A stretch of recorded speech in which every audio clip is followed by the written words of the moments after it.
Picture a great hall washed in candlelight, 1,000 flames, the scent of a fated bond rising for the first time in a woman's blood, and the man she was promised to walking straight past her to take the hand of someone else.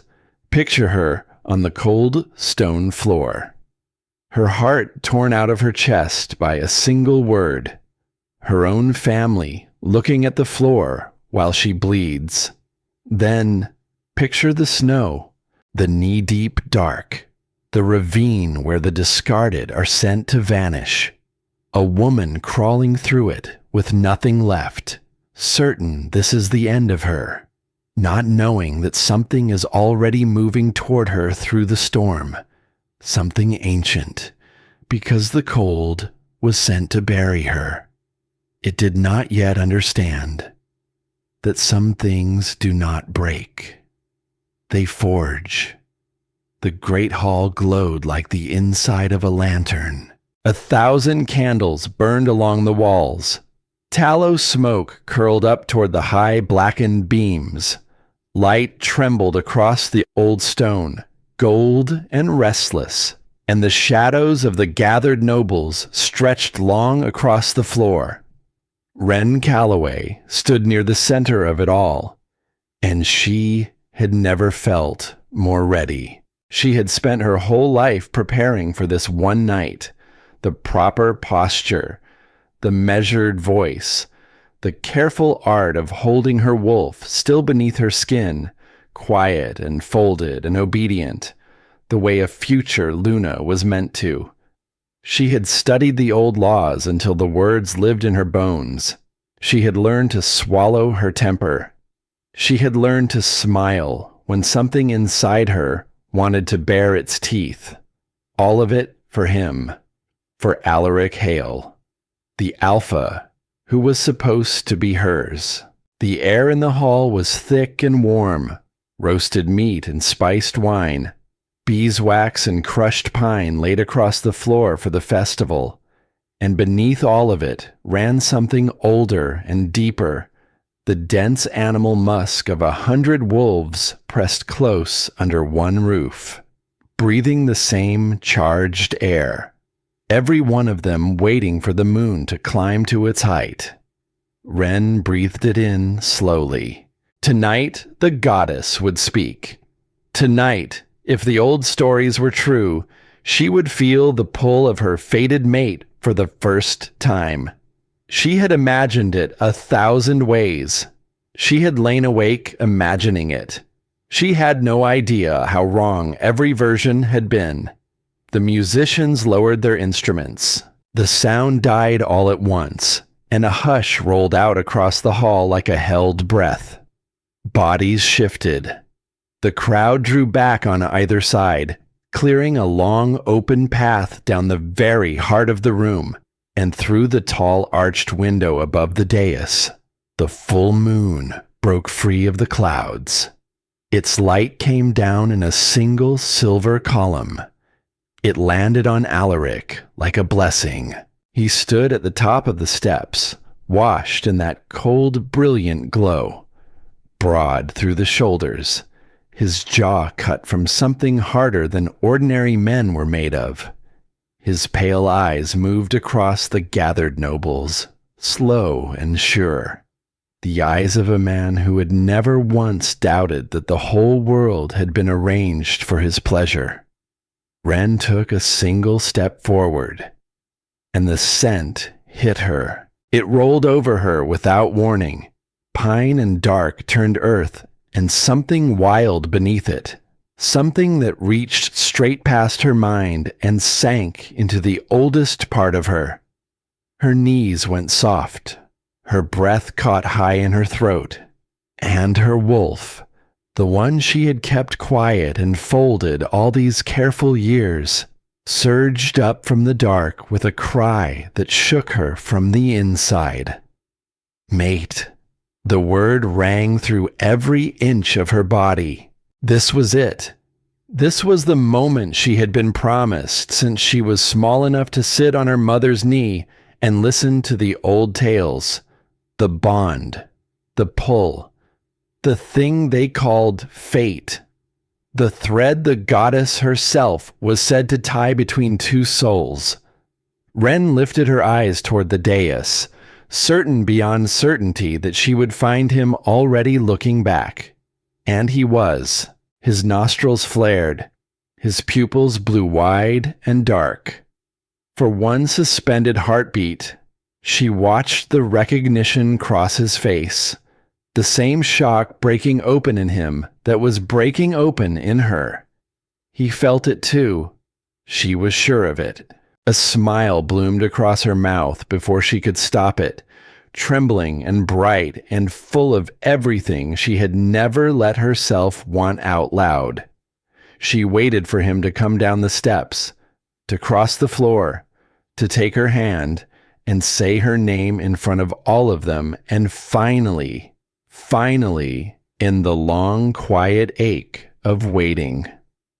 He came down the steps, but he did not look at her. He walked past her, so close that the hem of his heavy cloak brushed the back of her hand, so close she caught the warmth coming off his skin, and the smile on her lips froze into something thin and brittle and lost. The crowd parted once more. At the far end of that long, open path stood a slender figure wrapped in a deep crimson cloak. The hood slipped back. Pale gold hair spilled loose across her shoulders, catching the candlelight, and a lovely, upturned face was revealed. A face Ren had known since the day it first drew breath. Seraphine, her younger sister. Alaric stopped in front of her. He reached out and took her small hand in his. And when he turned at last to face the watching hall, his voice rolled across the stone like thunder rolling down off a far ridge. "I have found my mate." The words did not make sense. They could not make sense. Ren stood frozen in the middle of that long open floor, the silver moonlight still falling on her bare shoulders, the scent of him still wrapped around her like a promise, like a lie she had believed her whole life without ever once questioning it. A gasp moved through the crowd, low and rippling. Somewhere off to the side, she felt her father go very still. "Alaric." Her own voice came out small, barely there, a thread. "The bond. It is between us. I felt it. I felt it pull. You felt it too. I saw your face." He looked back at her then, and his mouth curled into something close to disgust. "The bond is a suggestion," he said, loud enough for every soul in the hall to hear. "An animal instinct. Nothing more. A king does not bow to instinct. A king chooses what is best for his pack. And you," his pale eyes moved over her, head to foot, and found her wanting. "You are stiff, cold. You hold yourself like a carved thing and call it grace. A true Luna needs fire in her. You have only ashes." He drew Seraphine closer against his side, and Seraphine did not pull away. She leaned into him instead, slow and easy, as though she had done it many times before. And on her lovely face, turned just enough that only Ren could see, was a small and perfect smile of triumph. "She carries my child," Alaric said. "She has carried it for some time now. Seraphine is the true Luna of this pack. She always was." The hall tilted under Ren's feet. For one terrible moment, the candles smeared into long streaks of running gold, and the floor seemed to fall away beneath her.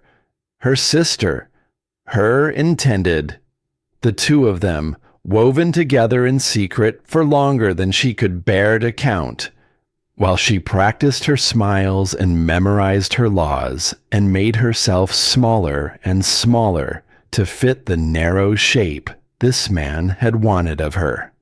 The unfinished bond began to burn in her veins like something molten.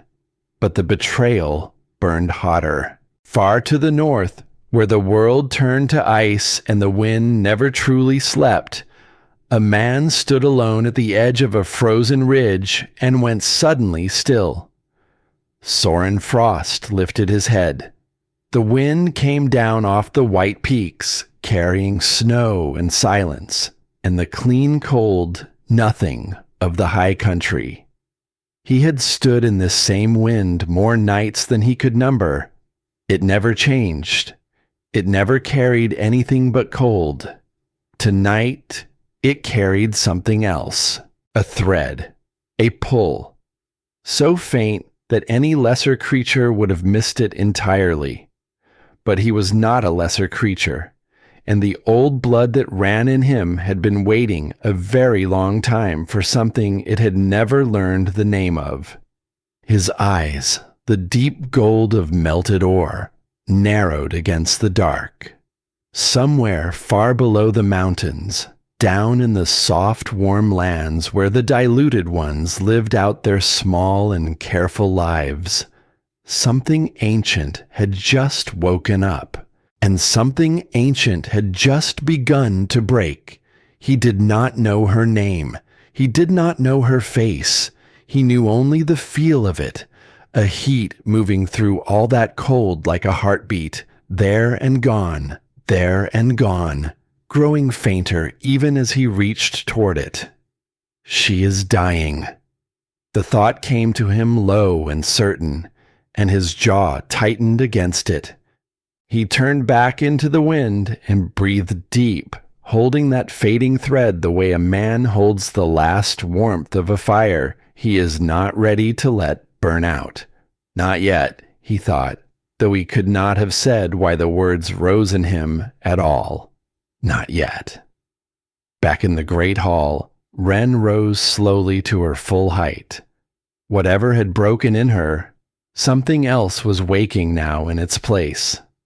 And when her voice came again, it no longer shook. "You would defy the moon herself," she said. "You would tear apart a sacred bond for this." The poised noblewoman she had spent her whole life building cracked straight down the center, and underneath it, for the first time in front of every one of them, something with teeth looked out through her eyes.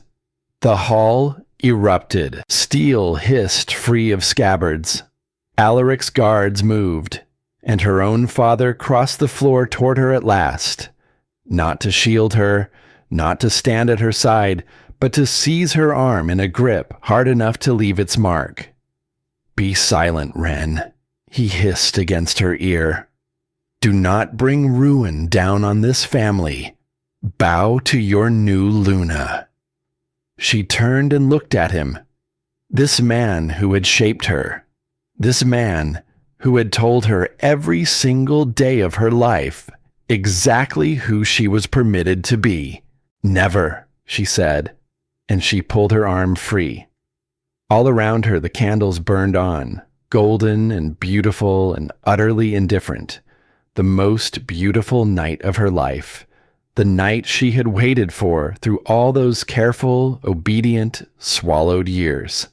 It was supposed to be a beginning. She did not yet know that it was. Just not the beginning she had dreamed of.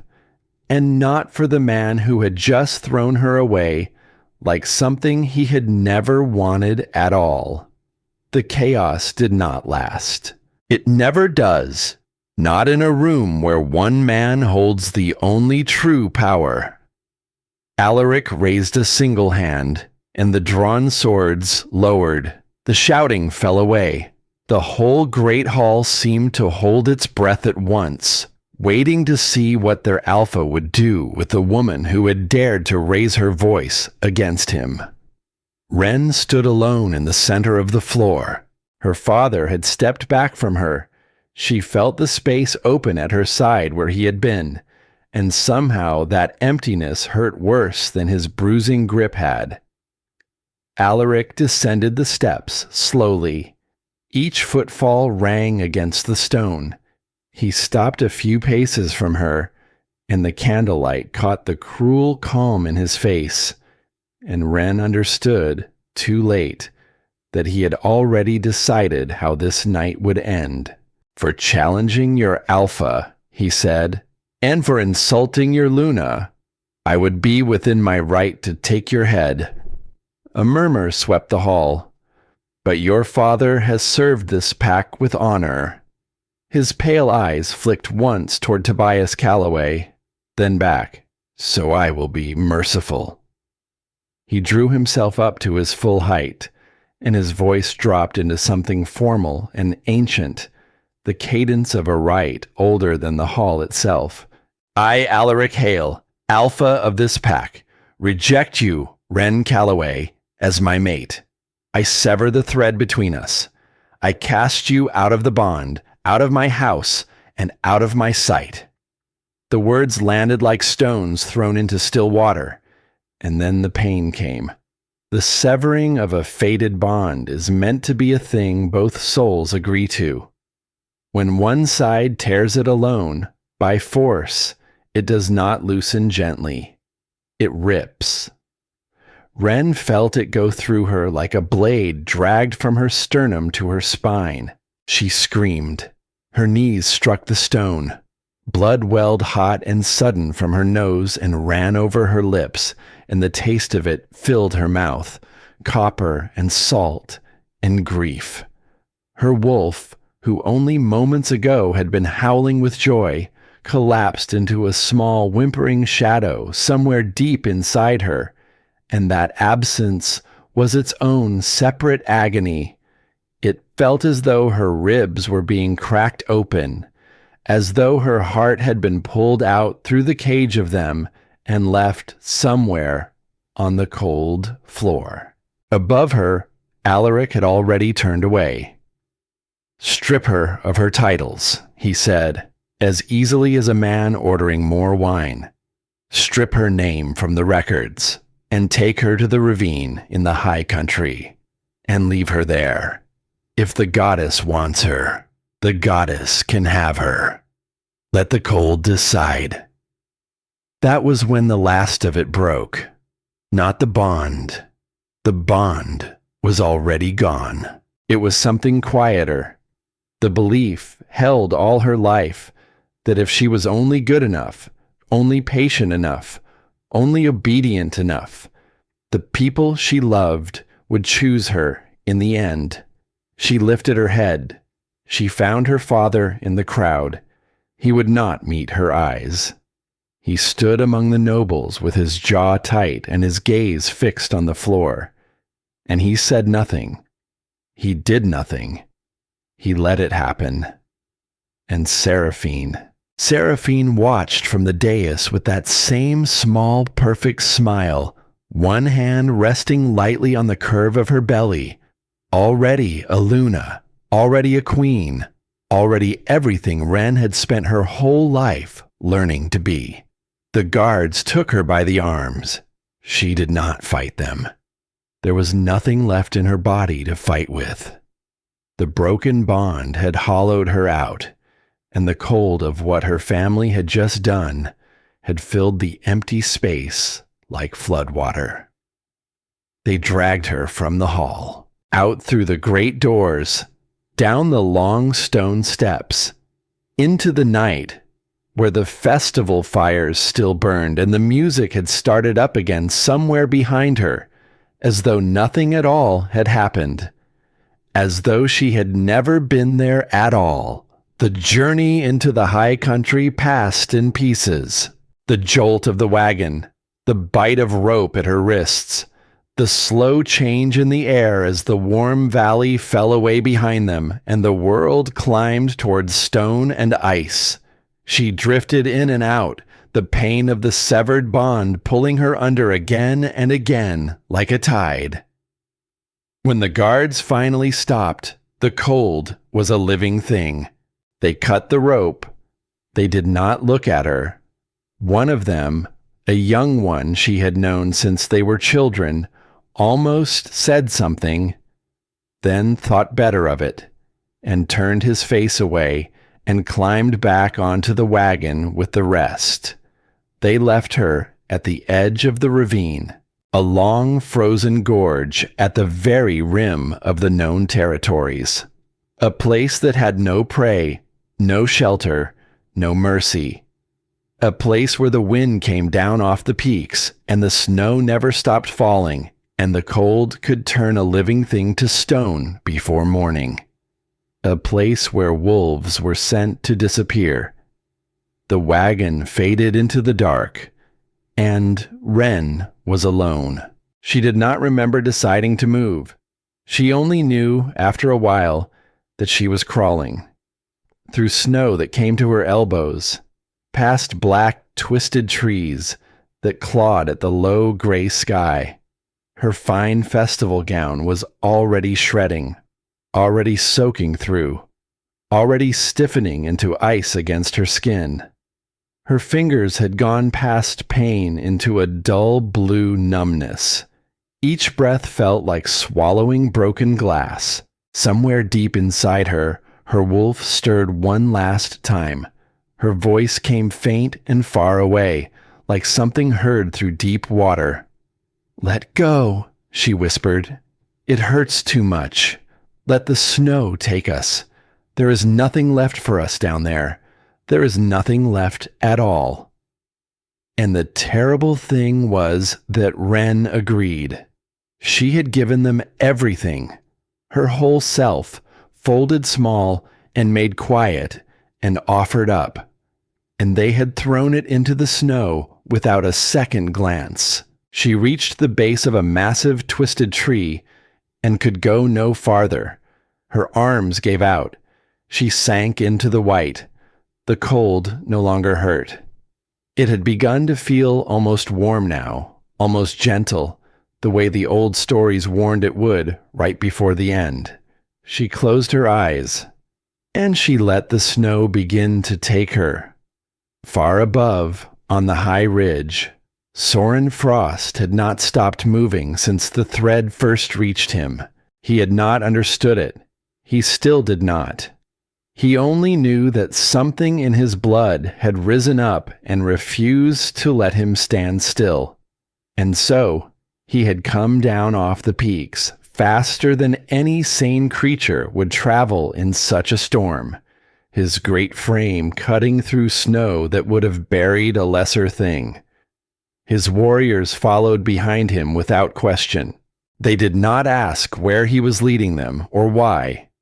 They had learned long ago that when the old blood spoke in their king, it was wiser to follow than to wonder. The thread was fading. He could feel it, going thin, going faint, that small bright heat guttering down toward nothing somewhere ahead of him in the dark.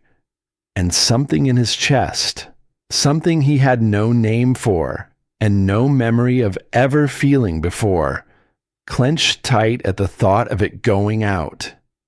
Faster, he thought. The storm screamed around him. The cold meant nothing to him.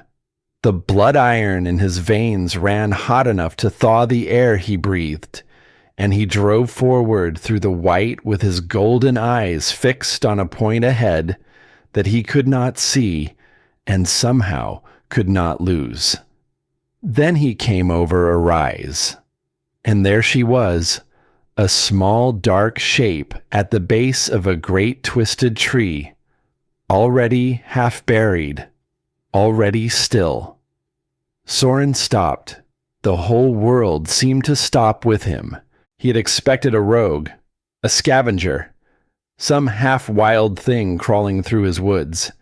He had not expected this. A woman in the ruins of a fine gown, her dark hair frozen against the snow, her skin gone the pale gray of someone the cold had nearly finished claiming. He crossed the distance in 3 long strides. He knelt.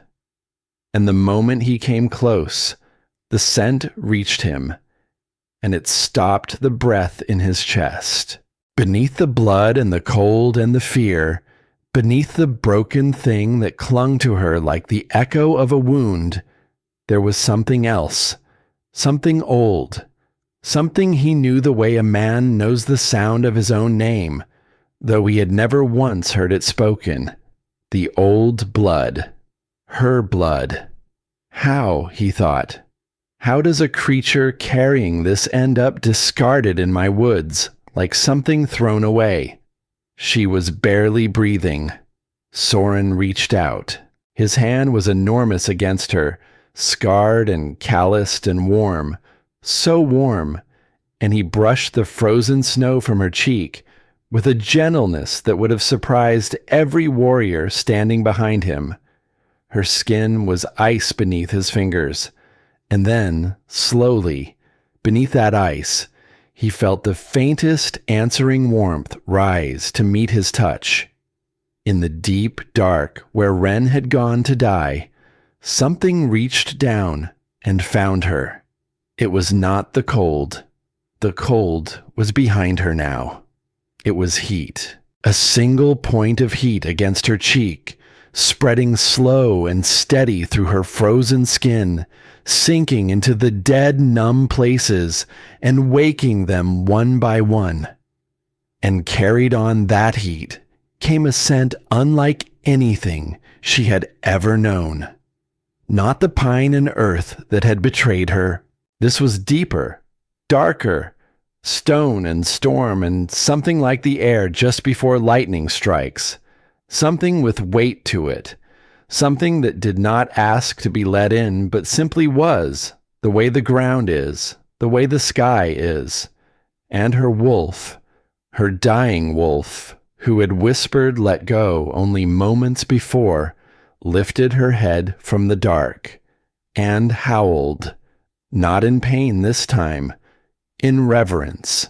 The thread Ren had felt for Alaric had been a candle held against the wind, faint, flickering, easily put out. This was not a candle. This was a fire that had been burning long before she was born and would burn long after. And it reached out now and wrapped around the last spark of her and refused, simply refused, to let it die. She forced her eyes open. The world swam. Snow and dark and the great twisted branches above her. And then a face. Sharp angles and brutal beauty. Dark hair swept back from a brow that knew no fear of the cold. And eyes.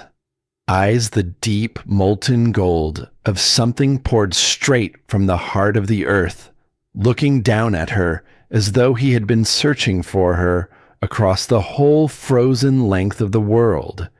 She tried to speak, to tell him her name, to ask who he was, to ask why he was looking at her like that, like she was something worth finding. Only a dry, cracked rasp came out. "Be still," the man said. His voice was a deep, rolling rumble that she felt more than heard, vibrating through the cold ground and up into her own ribs. "You have spent your strength. Let me carry it now." And then his arms slid beneath her. He lifted her from the snow as easily as if she weighed nothing at all, as if she were a child, as if the broken, frozen, discarded ruin of her were something precious enough to gather up and hold close. The heat of his body wrapped around her, fierce and steady, and her frozen limbs began to ache as the feeling crept back into them. She should have been afraid. A stranger, a giant of a man rising out of a blizzard with golden eyes and a pack of towering shapes at his back. Every sense she had should have been screaming, but she was not afraid. For the first time in longer than she could remember, she felt safe. Soren looked down at the woman in his arms. She had gone still again, her head fallen against his chest, her breathing shallow, but there, still there. The thread between them no longer fading, but holding, faint and stubborn, a thin, bright line in all that dark. He lifted his head and looked back at his warriors gathered silent in the snow. "The fools in the soft lands do not know what they threw away," he said. "This is no common stray." He looked down at her again, at the frozen ruin of a gown that had clearly once marked her as someone, at the dried blood, at the cruelty written across every inch of how she had been left. Something cold and certain settled in him. "Her blood runs back to the first of us," he said, low, "to the old queens of the ice, and whoever did this to her." His jaw tightened. "We'll answer for it. In time." He turned and began to climb back toward the high country. The woman held close against the warmth of his chest, his warriors falling into silent step around them. And as the storm swallowed the ravine behind them, as the place where Wren Calloway had been left to die vanished into the white, something that had been broken in the warm lands below began, very quietly, to take a different shape. She did not feel them reach the high peaks. She had slipped back down into the dark long before that, but this time it was a different dark, a warm one, a safe one that held her instead of swallowing her. And the last thing she knew, before it closed over her completely, was the steady beat of a heart that was not her own, strong and slow beneath her cheek, carrying her somewhere she had never been, somewhere she might, against everything, survive. Warmth. That was the first thing, not the brittle, false warmth of the snow, the kind that lies to you at the end. This was real, deep and steady and close, the warmth of stone walls that held heat the way the earth holds it, far down where the cold can never reach. Wren opened her eyes slowly. A ceiling of dark rock arched far above her, carved by hands or by time, she could not tell which. Firelight moved across it in long, slow waves. The air smelled of wood smoke and crushed herbs and something else underneath.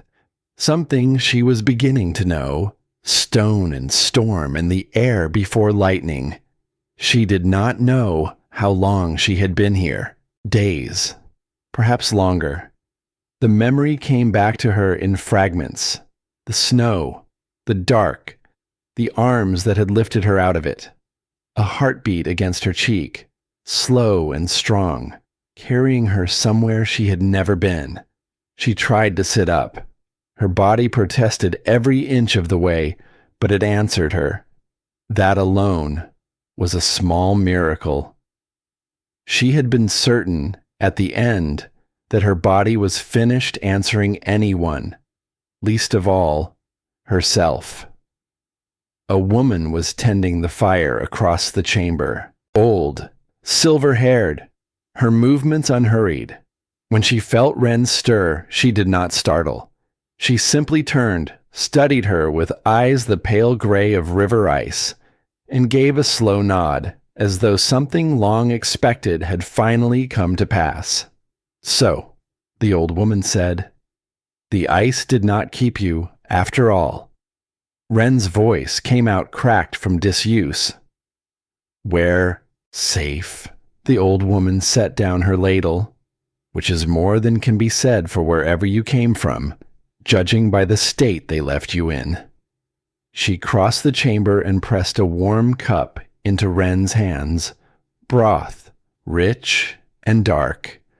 Wren drank because her body demanded it, and warmth spread down through her chest, and for a moment she simply sat there and let herself be alive. "There is something you should understand," the old woman said. She lowered herself onto a stool beside the bed, slow with age, and folded her weathered hands in her lap. "When the king brought you in from the storm, half the stronghold gathered to see. Astray from the soft lands, they thought. Some pampered thing that wandered too far. They expected to smell weakness on you. She paused. They smelled something else. Ren said nothing. She held the cup and waited, and somewhere deep inside her, in the quiet hollow where her wolf had curled herself small, something began to stir. You carry the old blood, the old woman said. The true blood. The kind that has not run clean in the soft lands for longer than their oldest songs remember. The words made no sense, and then, slowly, they began to. My grandmother, Ren said. The thought arrived from somewhere far back, a thing half buried, a thing her father had never spoken of more than once and never gladly. She came from the north. Nobody ever said where. Nobody ever said why she left. The old woman's mouth curved, faint and knowing. She left because she chose to, she said, and she hid what she was, the way the old ones learned to hide, down among the weaker packs. But blood remembers, child. It skips, and it sleeps, and it waits. And sometimes, after long enough, it wakes. Ren sat very still, and the whole shape of her life began, quietly, to turn inside out. All of it. Every year of it. The stiffness Alaric had sneered at. The coldness he had thrown in her face in front of the whole hall. The way her wolf had always strained against the gentle submission Aluna was meant to wear. The way some deep, stubborn part of her had never once been able to fully bow, no matter how hard she had tried to make herself small. She had spent her whole life believing it was a flaw, a defect, a thing to be corrected, hidden, apologized for. It had never been a flaw. It had been the old blood, refusing to kneel to a creature weaker than itself. The realization landed somewhere beneath her ribs and stayed there, heavy and strange, half grief, half something that felt almost like rage. She had folded herself so small. She had swallowed so much of herself, year after year, to fit a shape that was always going to find her wanting. Because the man holding the measuring stick had been the lesser thing all along. Her hands tightened around the cup. He told me I had ashes where my fire should be, she said quietly. The old woman snorted. Men like that always mistake a banked fire for a dead one, she said. It is safer for them to believe it. A dead fire cannot burn down their house. She rose, joints creaking, and gathered her things. Rest now, she said. Your body is mending. But there is another part of you that has been starved a great deal longer, and that one is going to be hungry. She was right. In the days that followed, as her strength returned, Ren felt it waking. The thing the old woman had named. It moved beneath her skin like a current finding its old channels, and it did not want to fold itself small anymore. It wanted to stand. The stronghold was unlike anything she had known. Carved into the living heart of the mountain, vast halls lit by fire and the pale northern light that fell through high openings in the stone. And everywhere, the people of the old blood, larger than the wolves she had grown up among, broader, harder, moving with a stillness that came from a kind of strength that had nothing left to prove. They watched her, not unkindly, but not warmly either. She felt their eyes follow her through the halls, measuring, wary, astray from the soft lands, wearing a face that smelled of the old blood. They did not know what to make of her. Some of them, she understood, did not want to. One in particular, a tall woman with a scar through one brow, who held a place of respect among the warriors, and who looked at Wren as though her very presence were an insult to the stone. "She does not belong here," the scarred woman said one evening, not bothering to lower her voice. "Old blood or not, she was raised soft. She kneels by instinct. Put a real fight in front of her, and she will fold like the rest of her kind." The words stung, mostly because some small frightened part of Wren feared they might be true. She had been raised to bow, to soothe, to smooth over. She had no idea how to be the thing the old blood in her was demanding she become. But she was done. She was finally and completely done being told what she was by people who had decided it before they ever bothered to look. So the next morning, she went to the training yards. The yard sat in a frozen courtyard open to the gray sky, ringed by stone, the ground packed hard with old snow. The warriors trained there at first light, and when Wren stepped out into the cold, every one of them stopped to look, the scarred woman among them. "I want to learn," Wren said. Her voice did not shake. That surprised her almost as much as it surprised them. For a long moment, no one moved. Then the scarred woman smiled, slow and sharp, and tossed a practice blade at Wren's feet. "Then learn," she said. What followed was not gentle. The scarred woman came at her fast, and Wren, who had spent her life learning court diplomacy and ancient law and the proper way to hold her chin, went down into the snow within seconds. Hard. The cold bit through her clothes. Laughter rippled around the yard. She pushed herself up, picked up the blade, raised it again, and went down again. And again.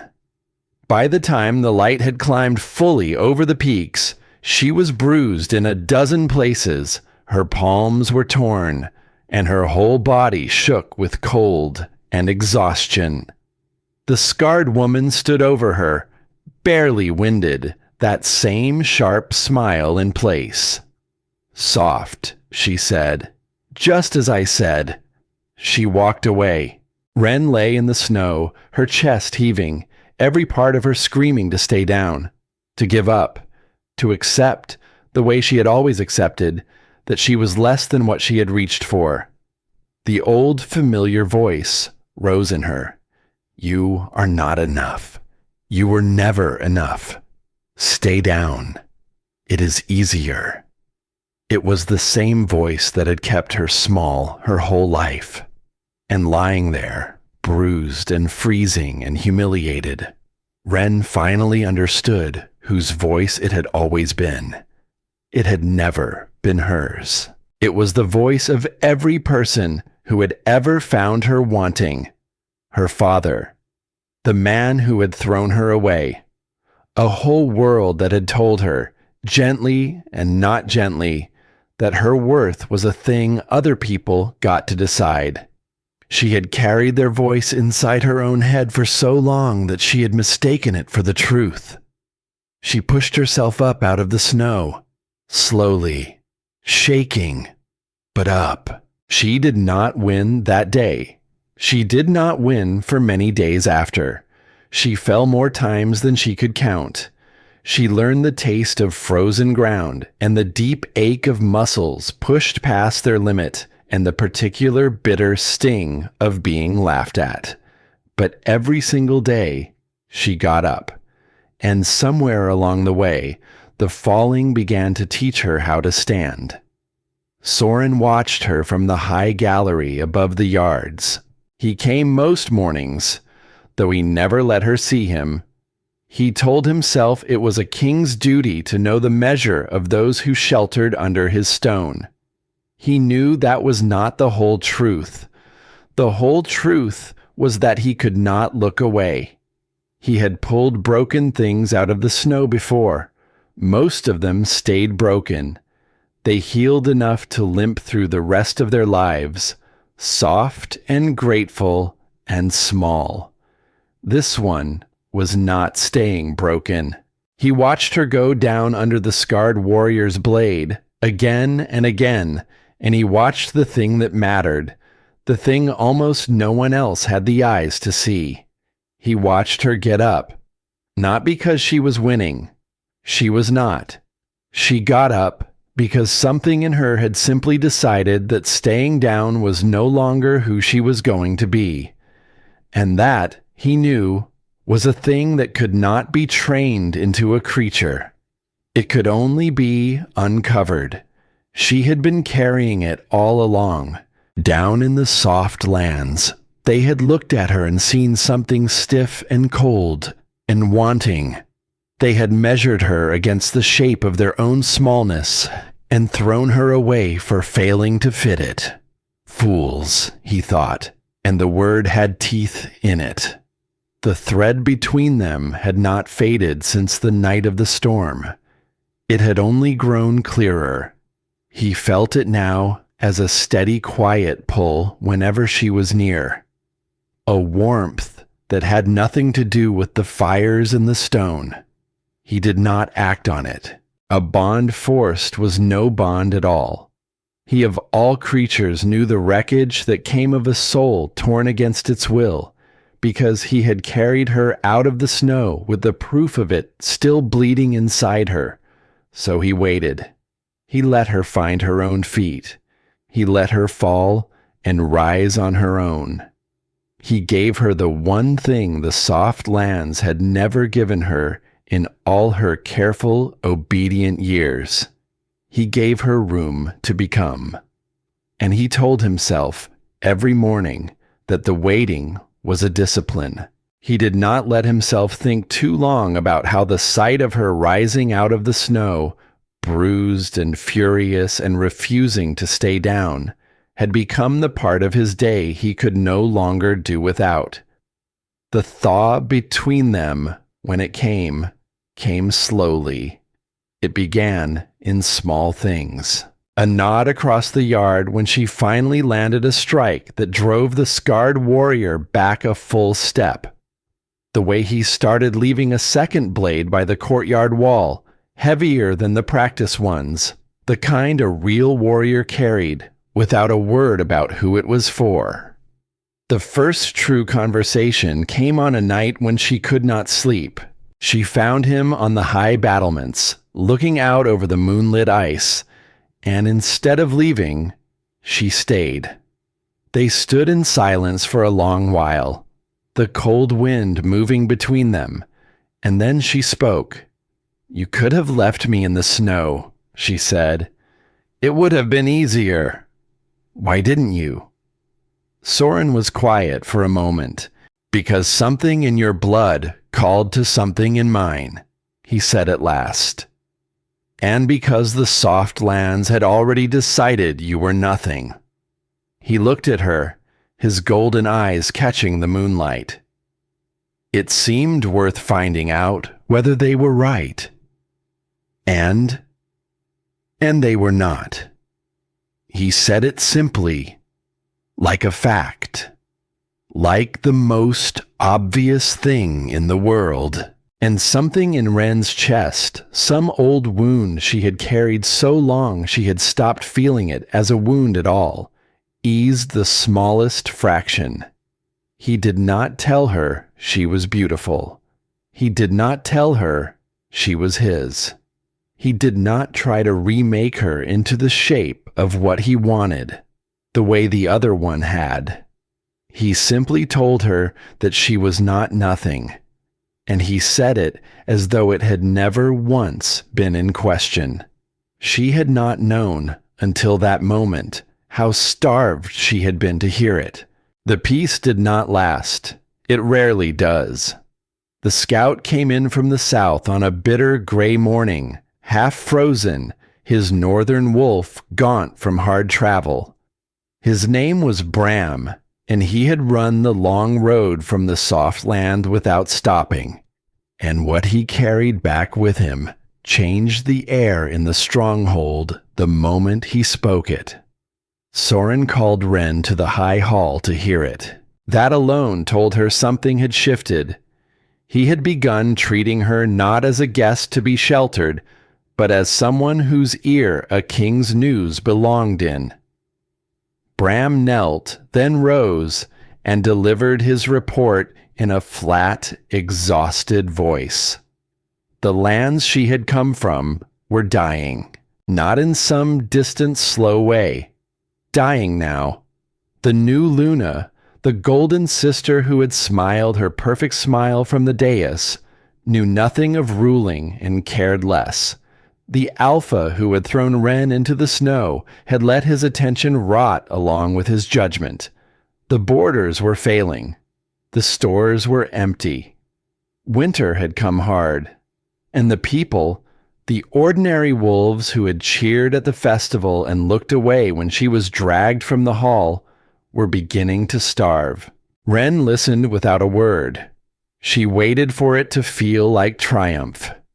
It did not.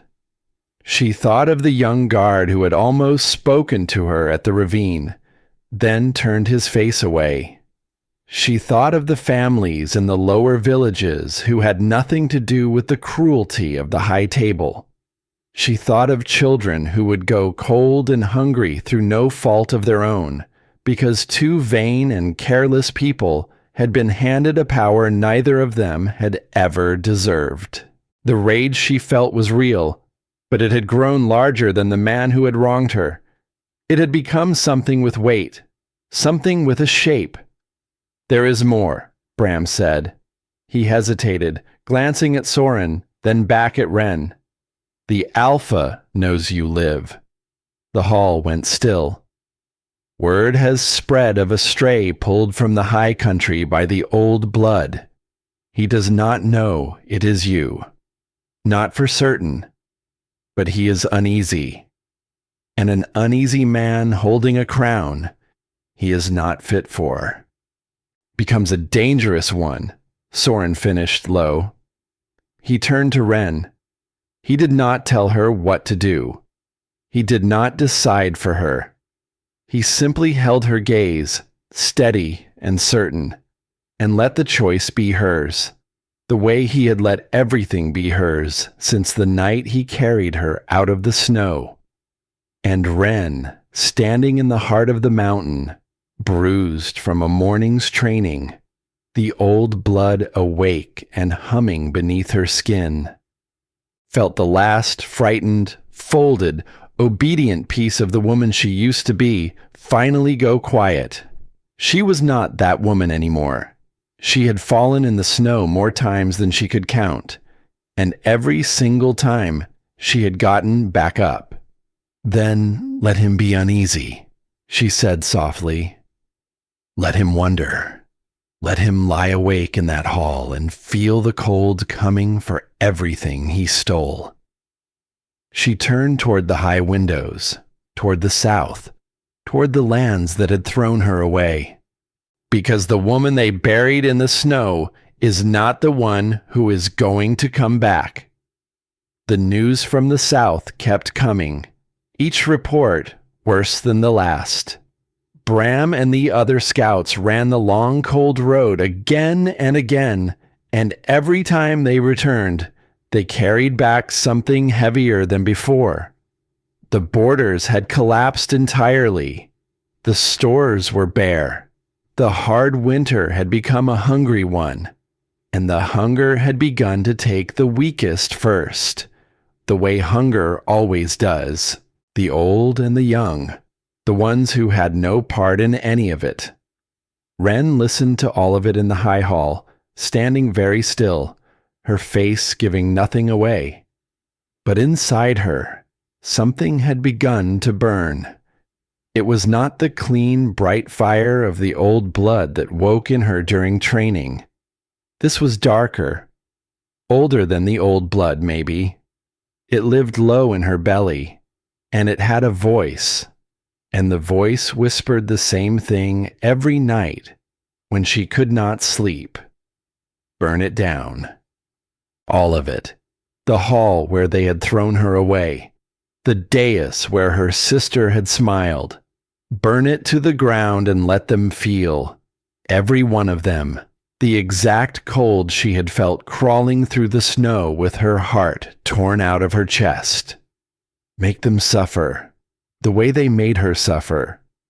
She was not proud of how good it felt to imagine. She would lie awake in the dark of the stone chamber and play it out behind her eyes, the doors breaking inward, the terror on the golden sister's perfect face, the man who had called her ashes, on his knees at last, learning exactly what kind of fire he had thrown into the snow. She wanted it. She wanted it so badly that some nights it frightened her. It was the old woman who first named the thing she was wrestling with. She found Wren on the battlements one gray evening, staring south the way she had taken to doing, and she came to stand beside her without a word for a long while. Then she said, "You have the look." Wren did not turn. "What look?" "The look of someone deciding what kind of creature to become." The old woman's voice was quiet, unhurried. "Started it the day the news of the starving came. Anyone with eyes can see it on you." Wren's jaw tightened. "They threw me into the snow to die," she said. "My own family, my own people stood by and let it happen. And now I am supposed to feel sorry that the man who did it is finally cold." "No," the old woman said. "You are not supposed to feel anything in particular. Feeling is not the question." She turned, and her pale ice-gray eyes found Wren's and held them. "The question is what you do with it." She let that sit a moment. "There is a kind of fire that warms a hall," she went on, "and there is a kind that burns it down. They look the same from far enough away, but the creature who carries one builds something, and the creature who carries the other," she shrugged, "ends up alone in the ashes, wondering why winning tasted so much like losing." Wren said nothing. The old woman patted her arm once with surprising gentleness, and left her there with the cold wind and the dark and the long road south. The dilemma did not leave her after that. If anything, it grew sharper, because she could feel how easy it would be. She had the power now. She had the old blood awake and roaring in her. She had the strength she had bled for in the training yards. She had a king who would put the full weight of his clan behind whatever she chose. She could go south, and she could take everything, and no one in those soft, starving lands could stop her. She could become the thing that had destroyed her, and in becoming it, she could call it justice. The temptation was not in the cruelty. The temptation was in how reasonable the cruelty would feel. The hardest moment came from an unexpected place. The scarred warrior, the one who had thrown her into the snow of the training yard day after day and called her soft, had become something close to an ally in the long weeks since. She respected Wren now. She had earned the right to, having watched Wren earn it the hard way. And one evening, sharpening her blade by the fire, the scarred warrior said the thing that nearly tipped it. "When we march," she said, not looking up, "do not let them live. Any of them. The ones who watched and did nothing are the same as the ones who gave the order. Mercy to the guilty is cruelty to the next victim. Burn it clean." It was not said with malice. It was said the way you state a hard truth to someone you have come to respect. And the terrible thing was that part of Wren agreed. The ones who watched, the ones who looked away. Her own father, who had let go of her arm and stared at the floor. They were not innocent. They had chosen their comfort over her life. Why should they be spared? She carried the question for days. It pressed on her in the training yards. It sat heavy at the table. It followed her into the dark when she tried to sleep. She turned it over and over, and she could not find the bottom of it, because the truth was that there were two voices in her now, and both of them sounded like her own. One said, "They earned whatever comes for them." The other said something quieter, something harder to hear over the noise of the first.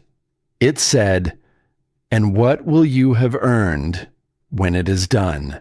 Soren had been watching her wrestle with it. He knew the look the old woman had named because he had worn it himself once, long ago, in a season of his life he did not speak of. He knew where that road led. He had walked it. He had taken a vengeance once that had been entirely deserved by every measure the world could offer. He had been right.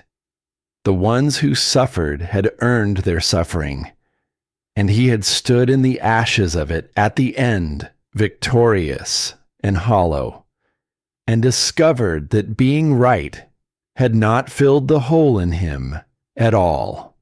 It had only made it deeper. So he watched her now, and he ached to spare her that, to simply tell her, to say, "I have walked this. Do not.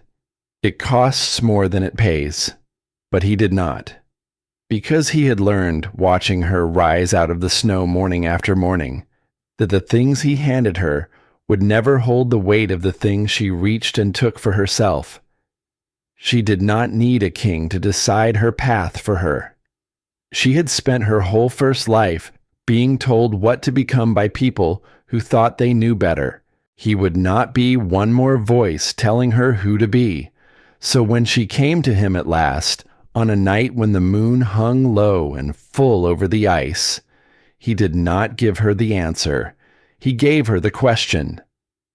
"They are starving down there," she said, "children who never did anything to me. And the ones who did everything to me are the reason. If we go, the innocent and the guilty are tangled up in the same lands. There is no clean way to do this." "No," he agreed. "There rarely is. The clan would follow me into anything. You would follow me into anything." She looked at him, and there was a rawness in her face she let him see now, the way she had not let anyone see anything for a long time. "I could burn it all. I have the strength to.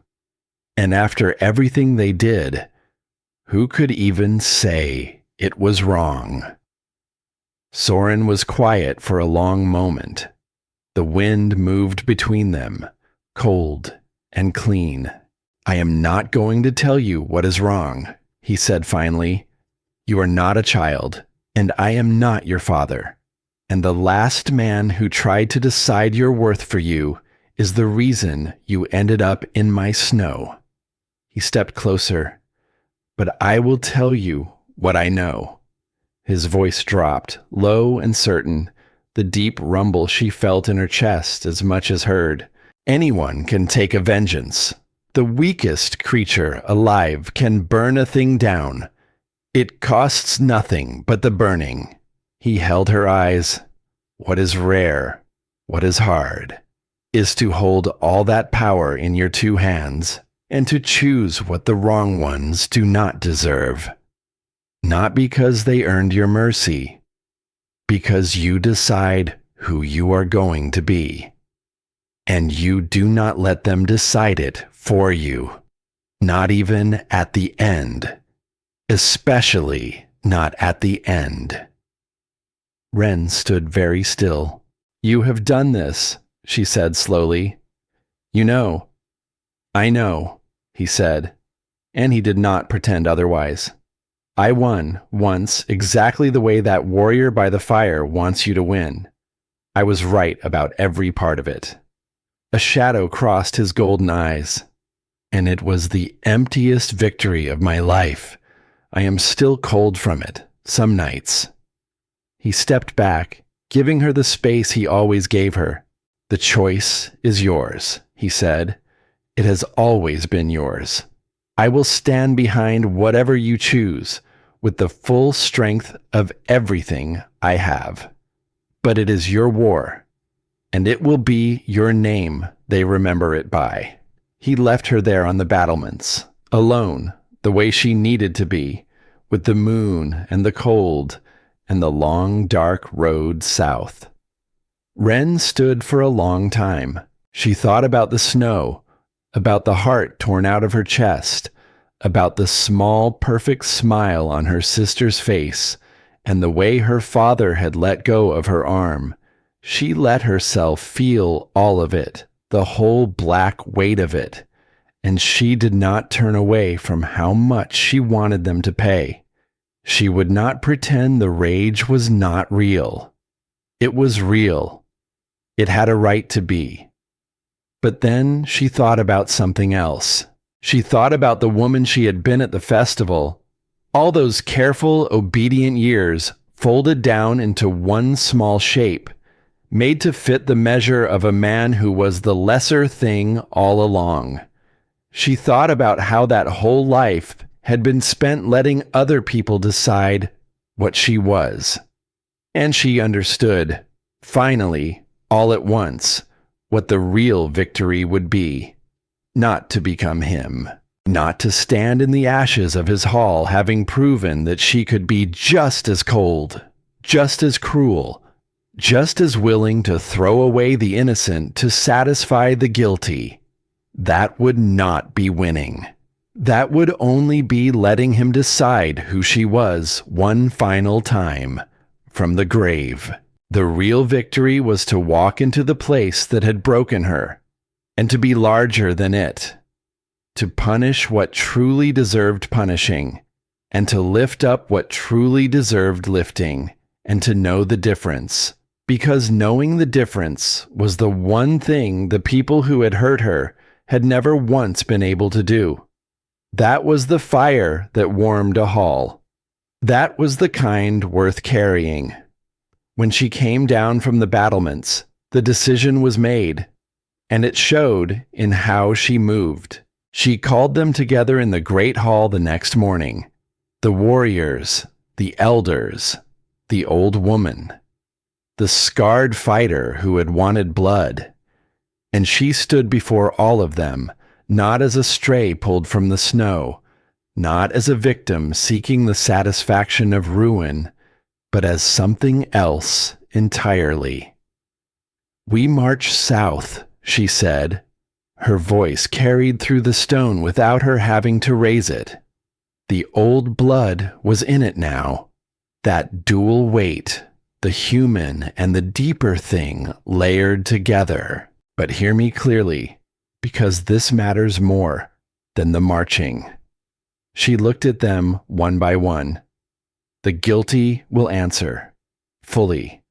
I will not pretend otherwise, and I will not soften it.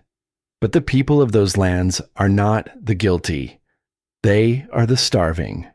They are the ones who were stepped on by the same boots that stepped on me. We do not go south to add ourselves to the list of things that have hurt them. She let that settle. We go to be the thing that finally does not. The scarred warrior watched her for a long moment, and then, slowly, she inclined her head, not in submission, in something better, in respect. "That," the old woman murmured from her place by the fire, "is the look of a queen. The other look was only the look of a wound." The preparation began that day. The stronghold woke into purpose. Blades were honed on the great stones until they sang. Armor of dark, unpolished iron was fitted and checked. The warriors of the old blood, who had not marched in generations, moved with a low thrumming readiness that filled the halls like a coming storm. And at the center of it all, Wren. She did not stand back and let it happen around her. She moved through it. She learned the warriors' names. She listened to the scouts and weighed their reports and asked the questions a leader asks. She trained until the last softness the soft lands had left in her was burned clean away, and what stood in its place was something the festival hall would never have recognized. Not the obedient daughter, not the discarded mate. Something forged. On the final night before the march, Soren found her in the training yard, alone, looking up at the cold ribbon of light that moved across the northern sky. He came to stand beside her. He did not speak. He had learned the value of letting her break her own silences. "I am not doing this to feel better," she said at last. "I used to think I was. I thought if I made them hurt the way they hurt me, the hole would close." She shook her head slowly. "It would not have. It would only have gotten bigger. You were right about that." "It usually does," he said quietly. She turned to look at him, and there was no fear in her face now, no folding, no smallness, only a clear, steady certainty that had cost her everything to find. "I know who I am," she said, "finally, and it is not anything they ever told me." Soren looked at her in the pale, shifting light, this woman he had carried out of the snow half dead, who had risen and risen and risen until she had become the most formidable thing in his entire kingdom of formidable things. And he felt the thread between them pull taut and warm and unbreakable. "No," he agreed softly. "It is not." She turned back to the south. Out there, beyond the ice and the dark, the lands that had thrown her away were waiting. They had buried a frightened, obedient girl in the snow and called it the end of her. And in the morning, something they could not begin to imagine was going to come home. The march south did not move like a raid. It moved like weather. The clan of the old blood came down out of the high country in a long, dark column, and the earth seemed to know they were coming. Frost ran ahead of them. Birds went silent. And the closer they drew to the soft lands, the more the truth of what had become of those lands rose up to meet them. Ren rode at the head of the column, and what she saw broke something in her all over again, though not in the old way. The forests she remembered deep and green and humming with life stood stripped and gray. The villages were huddles of cold huts with thin smoke rising and thinner faces watching from the doorways. The smell of the place reached her long before the hall did. Wood smoke gone stale, sickness, and underneath it all the flat gray scent of hunger. This was what they had done. The two of them, the golden sister and the man who called himself Alpha. They had been handed a living land, and they had let it die around them while they feasted behind their walls. The border patrols saw the column coming and did not even raise their spears. They were boys, most of them, old men, the kind a desperate ruler conscripts when the strong are already gone. They took one look at the dark armored shapes flowing toward them, felt the weight of the old blood roll off the column like a coming storm, and they knelt, not in fear of slaughter, in something closer to relief, as though some part of them had been waiting a long time for anything at all to change. Ren did not let her warriors touch them.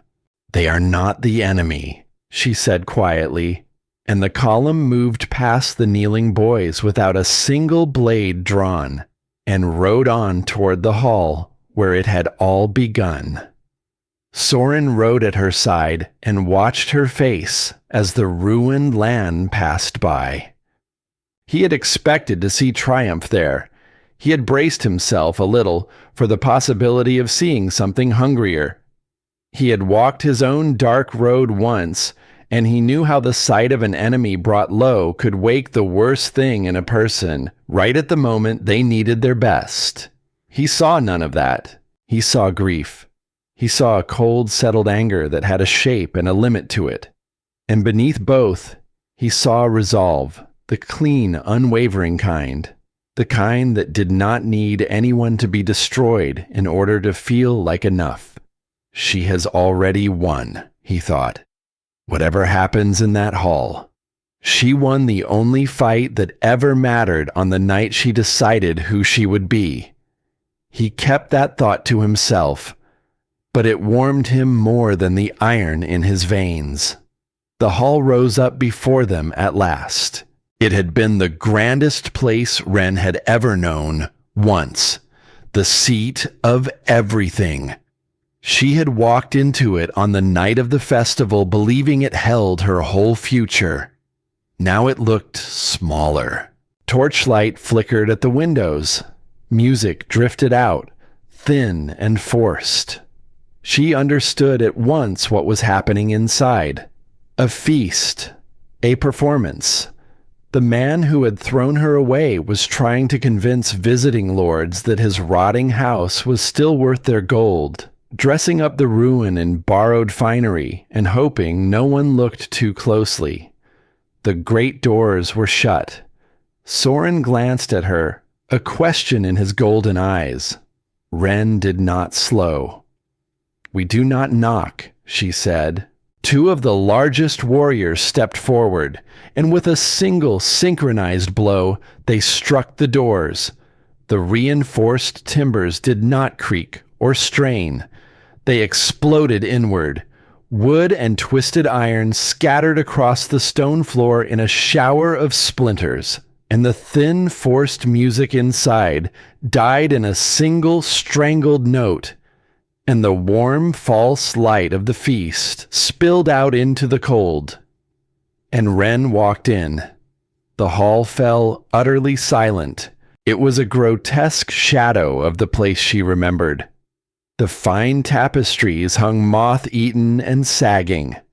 The feast on the long tables was meager, thin fowl and watered wine dressed up to look like plenty. The lords seated along the benches were gaunt beneath their jewels, and the smell of the room was desperation wearing perfume. At the high table sat Alaric. He had not aged well. The proud, hard edges of him had gone soft and gray. His eyes, when they found the broken doors and the dark armored shapes pouring through them, went wide with an animal panic he could not hide. Beside him sat Seraphine, draped in gaudy jewels that only made the dark circles under her eyes look deeper. The perfect golden beauty Wren remembered was still there. But there was something brittle in it now, something sharp and unhappy worn into the lines of her face.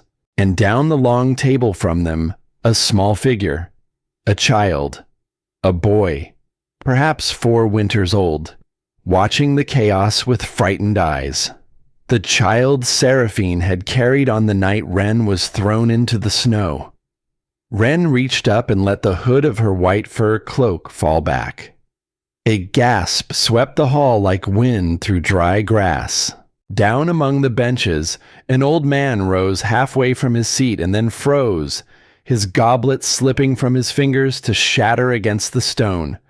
Tobias Calloway, her father, aged a lifetime in what felt like no time at all, his hair gone white, his shoulders stooped under the weight of the failing house he had bound himself to. His mouth formed a word he could not make a sound around. Her name. Wren? It was Seraphine who finally said it, her voice barely a whisper, all the color drained from her lovely, brittle face. "No, you died. The cold took you. The cold took you. Everyone knew it. The cold could not keep what it was never strong enough to hold, sister," Wren said, and her voice rolled out across the silent hall, layered and strange. Her own voice carried over the low, resonant growl of the old blood beneath it. Several of the weaker wolves along the benches flinched and bared their throats without even meaning to, their bodies bowing to something their minds did not yet understand. Alaric shoved back from the high table and surged to his feet. His hand went to the hilt of his sword, but the gesture had no power in it. His voice, when it came, cracked straight or down the middle. "What is the meaning of this?" he demanded. "You break into my hall. You bring these northern beasts into my territory." "Your hall." Ren took a slow step forward across the broken doors. "Your territory. Look at it, Alaric. Look at what your hall has become." She let her gaze sweep the ruined room, the gaunt lords, the thin feast, the cold. "You called me ashes," she said softly, "and then you went and made ash of everything you touched." His face flushed. The old arrogance tried to rise. "Guards!" he bellowed. "Seize them! Kill the intruders! All of them!" A dozen of his guards started forward, and Soren, who had not yet spoken a single word, who had stood at the edge of the broken doors like a mountain that had decided to walk, lifted his head. He did not draw a weapon. He simply opened his golden eyes a fraction wider and let a thread of what lived inside him loose into the room. The pressure hit the hall like the air before a lightning strike. The guards staggered. Their weapons clattered to the stone. They dropped to their knees one after another, clutching their throats, unable to draw breath against the sheer suffocating weight of a true apex predator, letting them feel, for just one moment, exactly what stood at the bottom of the world's hierarchy and what stood at the top. Then he eased it back, and he stepped aside. He had cleared the floor for her. Nothing more. The rest, every word and blow of it, would be hers. He folded his arms across his chest and stepped back into the shadow of the broken doors, and his message to the room could not have been clearer. "This is not my fight. It is hers. And you should be very afraid of her." Alaric stared at the kneeling ruin of his guards.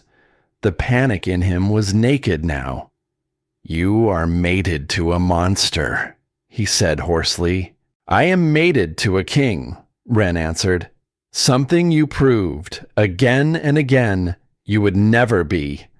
She kept walking toward the dais, slow, deliberate, every step ringing in the dead silence. "But before we settle what is between you and me, Alaric, there is a truth this hall deserves to hear. A truth you have been too proud and too foolish to smell for yourself."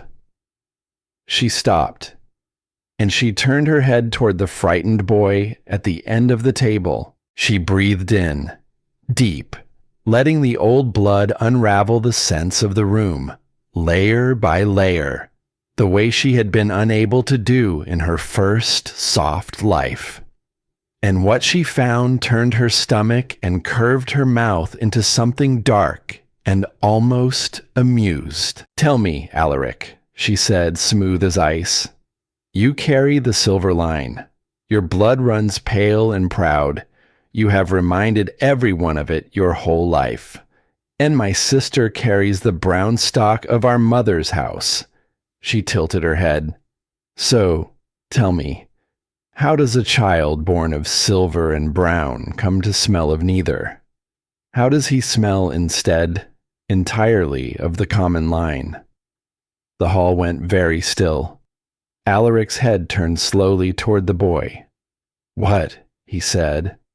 "What are you?" "Ren, stop!" Seraphine was on her feet now, her brittle composure shattering, panic flooding her face. "She is lying. She is trying to twist your mind. She has always been jealous. She has always wanted what was mine. I do not need to twist anything.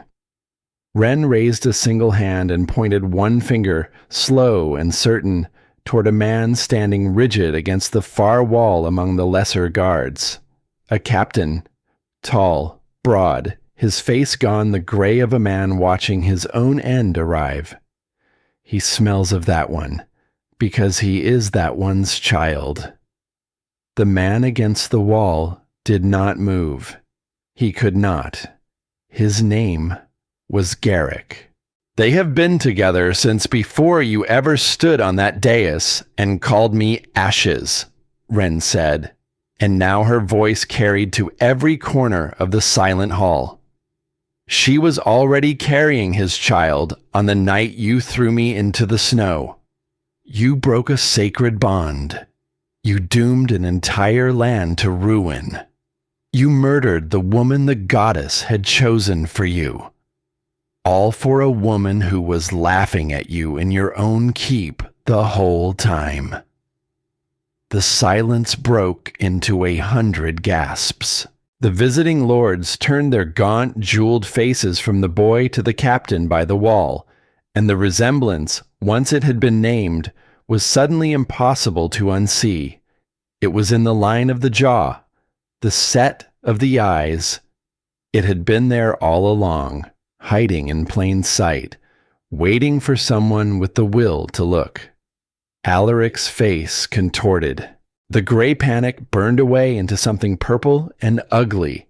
He turned on Seraphine, and his hand came up, and he struck her hard enough to send her crashing to the floor in a scatter of cheap jewels. "You," he roared, "you faithless." Enough. The word came from the broken doors, low and final, and it rattled what was left of the glass in the high windows. Soren had not moved from the shadow, but the weight of that single word pressed the whole room flat. "We did not travel from the far north," he said, "to watch a failed alpha brawl with the mate he was too blind to know. There is a debt here older than his shame. Settle it." Ren stepped fully into the center of the floor. "He is right," she said. "I did not come for your squabble, Alaric. I came for what you owe." She reached up and unfastened the heavy clasp of her white fur cloak and let it fall from her shoulders, and beneath it she stood armored in dark fitted iron, every inch of her transformed from the girl this hall had once thrown away. "I challenge you," she said. "For the throne you have ruined, for the land you let starve, for the bond you broke, and the blood you spilled in the snow. By the oldest law of our kind, I challenge you, Alaric Hale, for everything you hold." For a moment, terror held his face, and then something shifted in him, a cruel, desperate calculation. His eyes moved over her, taking in her woman's frame, and the old arrogance of the soft lands rose up one final time to blind him. A female, challenging a reigning alpha. To him, even now, even cornered, the idea was almost laughable. He spat on the stone. "You may have crawled out of the snow," he sneered, "and found yourself some armored northern dogs to hide behind. But you are still just a—" He did not finish, because he was already moving. With a wet, guttural roar, he threw himself into the shift, his fine clothes tearing to ribbons as his bones cracked and reformed, and he erupted across the floor as a massive silver wolf, jaws wide, hurling himself at her throat with everything he had. To the cowering lords, he was a terror. To Ren, he was already finished. She shifted, and it was nothing like the bone-breaking agony of the soft lands. It was a single fluid eruption of ancient power, light pouring off her, and where a woman had stood a heartbeat before, there now rose something out of the oldest stories the world had forgotten it was afraid of.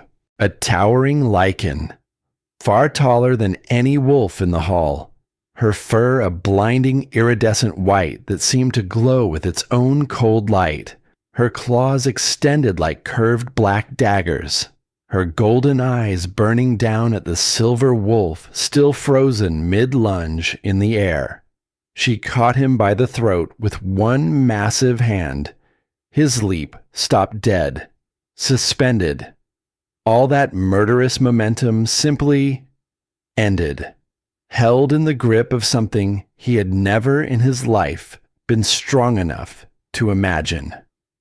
The hall went deathly silent, save for his strangled choking. She slammed him down into the stone floor. The impact sent a visible shockwave through the hall, cracking the ancient flagstones in a wide spider web beneath them. Alaric yelped, a high broken sound that shamed every proud word he had ever spoken, and scrambled wildly to get his feet back under him. She let him. She wanted him to feel it. Every moment of it. The exact distance between the weakling he had chosen and the thing he had thrown into the snow. He lunged again, desperate, and sank his teeth into her forearm. His fangs scraped uselessly across the dark iron and the dense old muscle beneath, finding no purchase at all. She did not even draw a weapon. She backhanded his wolf form with the casual flick of one massive hand, and the blow landed like a thunderclap, and her claws tore 3 deep furrows across his silver flank as he tumbled across the floor. He came up whimpering, tail tucked, every primal instinct in him screaming the truth his pride had refused. He was facing an apex predator, and his body knew, even if his mind could not bear it, that it was meant to submit. Desperation made him stupid. He threw himself at her legs in one final sloppy lunge. She stepped aside, easy as breathing, caught him by the scruff of his neck and the base of his tail, and hauled his thrashing silver bulk clean over her head. And with a roar that shattered the last of the high windows, she threw him. He sailed across the hall and crashed into the high table. The heavy oak splintered into 100 pieces, and Alaric collapsed amid the wreckage of his own ruined feast, forced back into his human form, naked and broken and coughing dark blood onto the stone.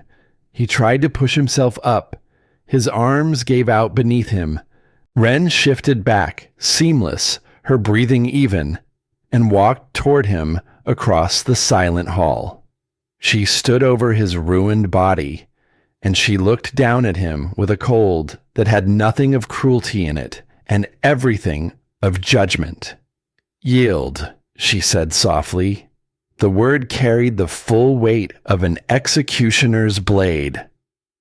"I yield," he choked, tears of pain and total humiliation streaking down his bloodied face.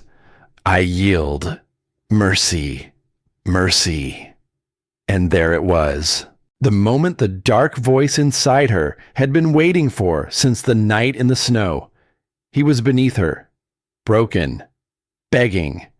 By the oldest law of their kind, his life was hers to take.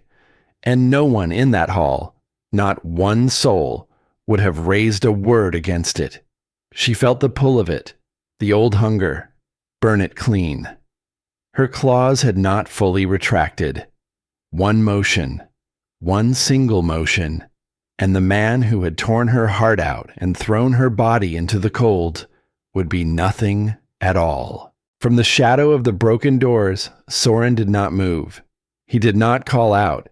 He did not tell her what to do. He only watched, and he trusted her completely to be the thing he had watched her become. Ren looked down at Alaric Hale, weeping and broken at her feet, and slowly, her claws drew back into her hands. The whole hall seemed to exhale at once. Ren stood over the broken man at her feet, and for a long moment she said nothing at all.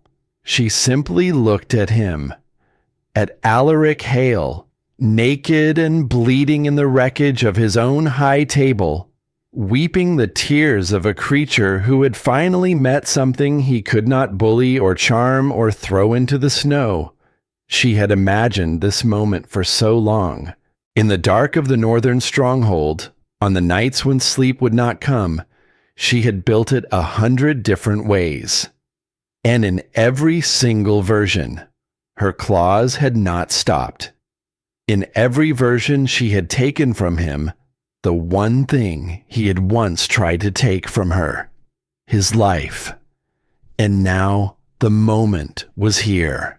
The power was hers. The law was hers. The whole silent hall was waiting to see her finish it. And she found, looking down at him, that she did not want it after all. Not because he deserved to be spared. He did not. Let no one ever pretend otherwise, but because she had finally come to understand the difference between the two fires the old woman had named on a cold battlement long ago. And she would not let this broken, weeping ruin of a man reach up out of his own wreckage and turn her into the kind that burns it all down.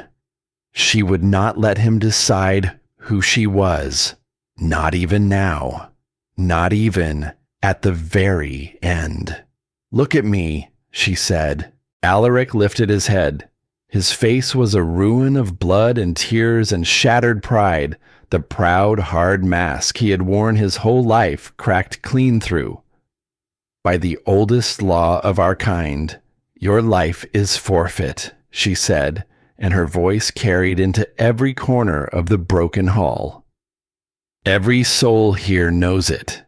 Not one of them would raise a word against me if I ended you where you lie." A tremor ran through him. "But I am not going to dirty my hands," she went on, slow and even, "on a creature who has already destroyed himself far more thoroughly than I ever could." She crouched down then, slow, until her eyes were level with his, and he had nowhere left to look but into them. "You called me ashes," she said softly. "Do you remember? You stood on that dais in front of all of them, and you told a whole hall that I was cold, that I was stiff, that I had no fire in me at all." A faint, cold smile touched the edge of her mouth. "You were looking at a banked fire," she said, "and you called it dead, because a dead fire was so much easier for you to throw away. A dead fire could not burn down your house. A dead fire could not come back." She rose again to her full height. "Here is what comes back," she said. "I strip you of your name and your rank. You are Alpha of nothing now, Lord of nothing. You are banished from these lands, you and the mate you chose over the goddess herself. And if either of you is ever seen within sight of this place again, my warriors will not be merciful, because I will not ask them to be." She turned her back on him, and that, more than any blow she had struck, was the thing that broke him all the way through. Not the claws, not the iron grip on his throat, the turning away, the plain, undeniable fact that she had already stopped finding him worth the cost of her attention. His weeping rose behind her, thin and broken and small. She did not look back. Seraphine had pushed herself up off the floor. Her cheap, gaudy jewels lay scattered across the cold stone where Alaric had struck her down. Her perfect golden beauty was a smeared ruin of paint and terror. And when Ren turned toward her, she flinched back hard, throwing one arm across her face as though to ward off a blow that had not come.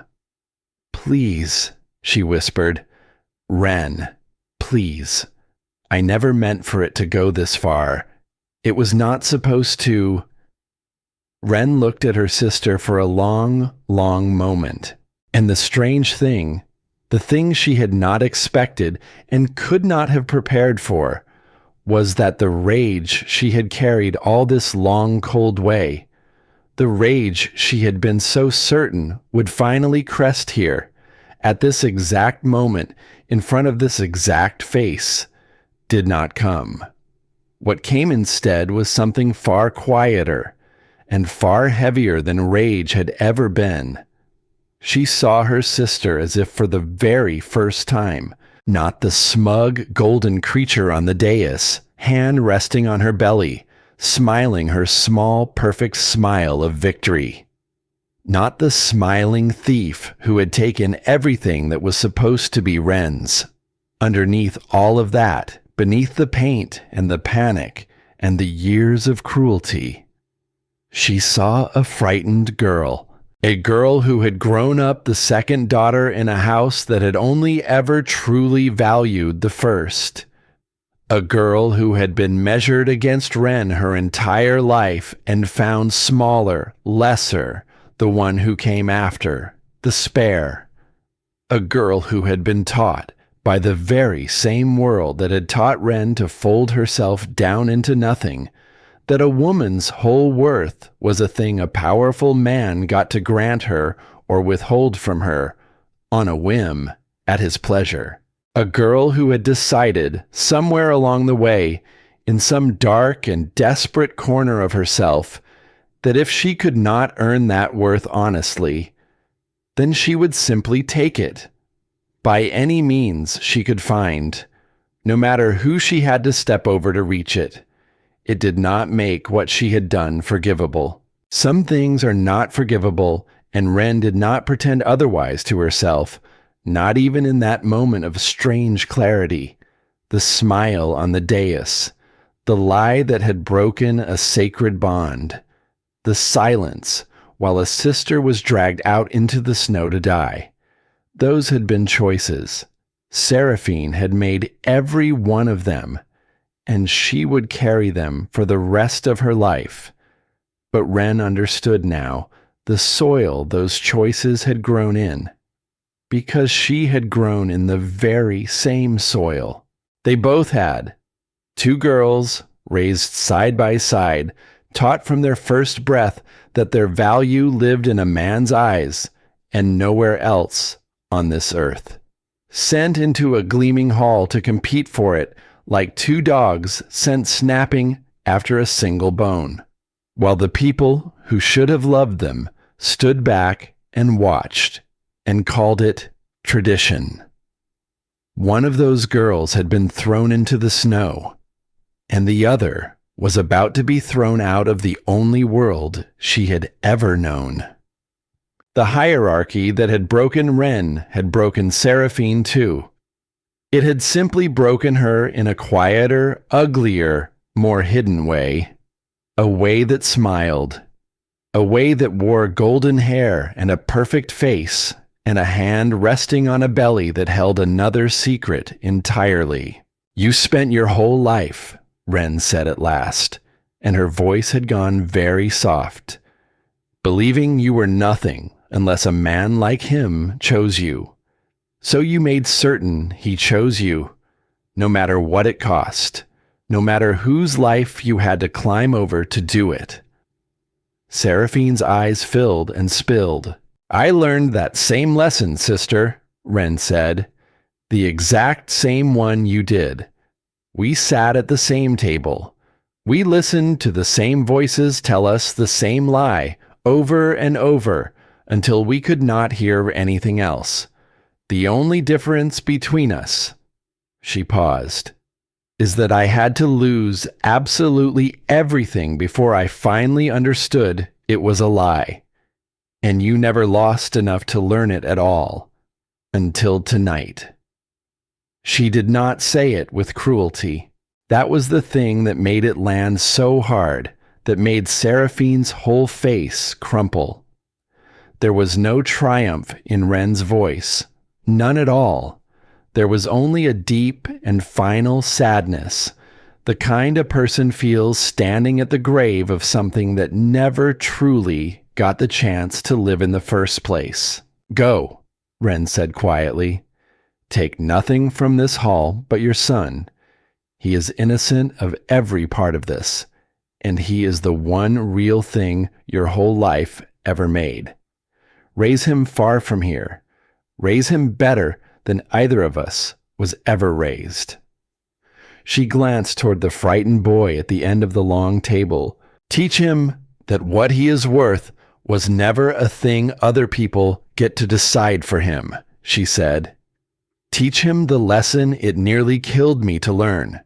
Do that one thing, and you will have done more good with your life than this hall ever did with all its gold." Seraphine stared at her, tears streaming freely now, her mouth working around words that would not form. Then she gathered her son up into her arms, and she fled the broken hall, and she did not look back. The boy looked back, though. Once, over his mother's shoulder, at the towering, silver-haired woman standing in the center of the ruined hall, the woman his whole short, frightened life had never told him about. Ren held his gaze, and she gave him something she herself had never once received in that hall. All those years ago, when she had been the one who was small and folded and desperate to be chosen and loved.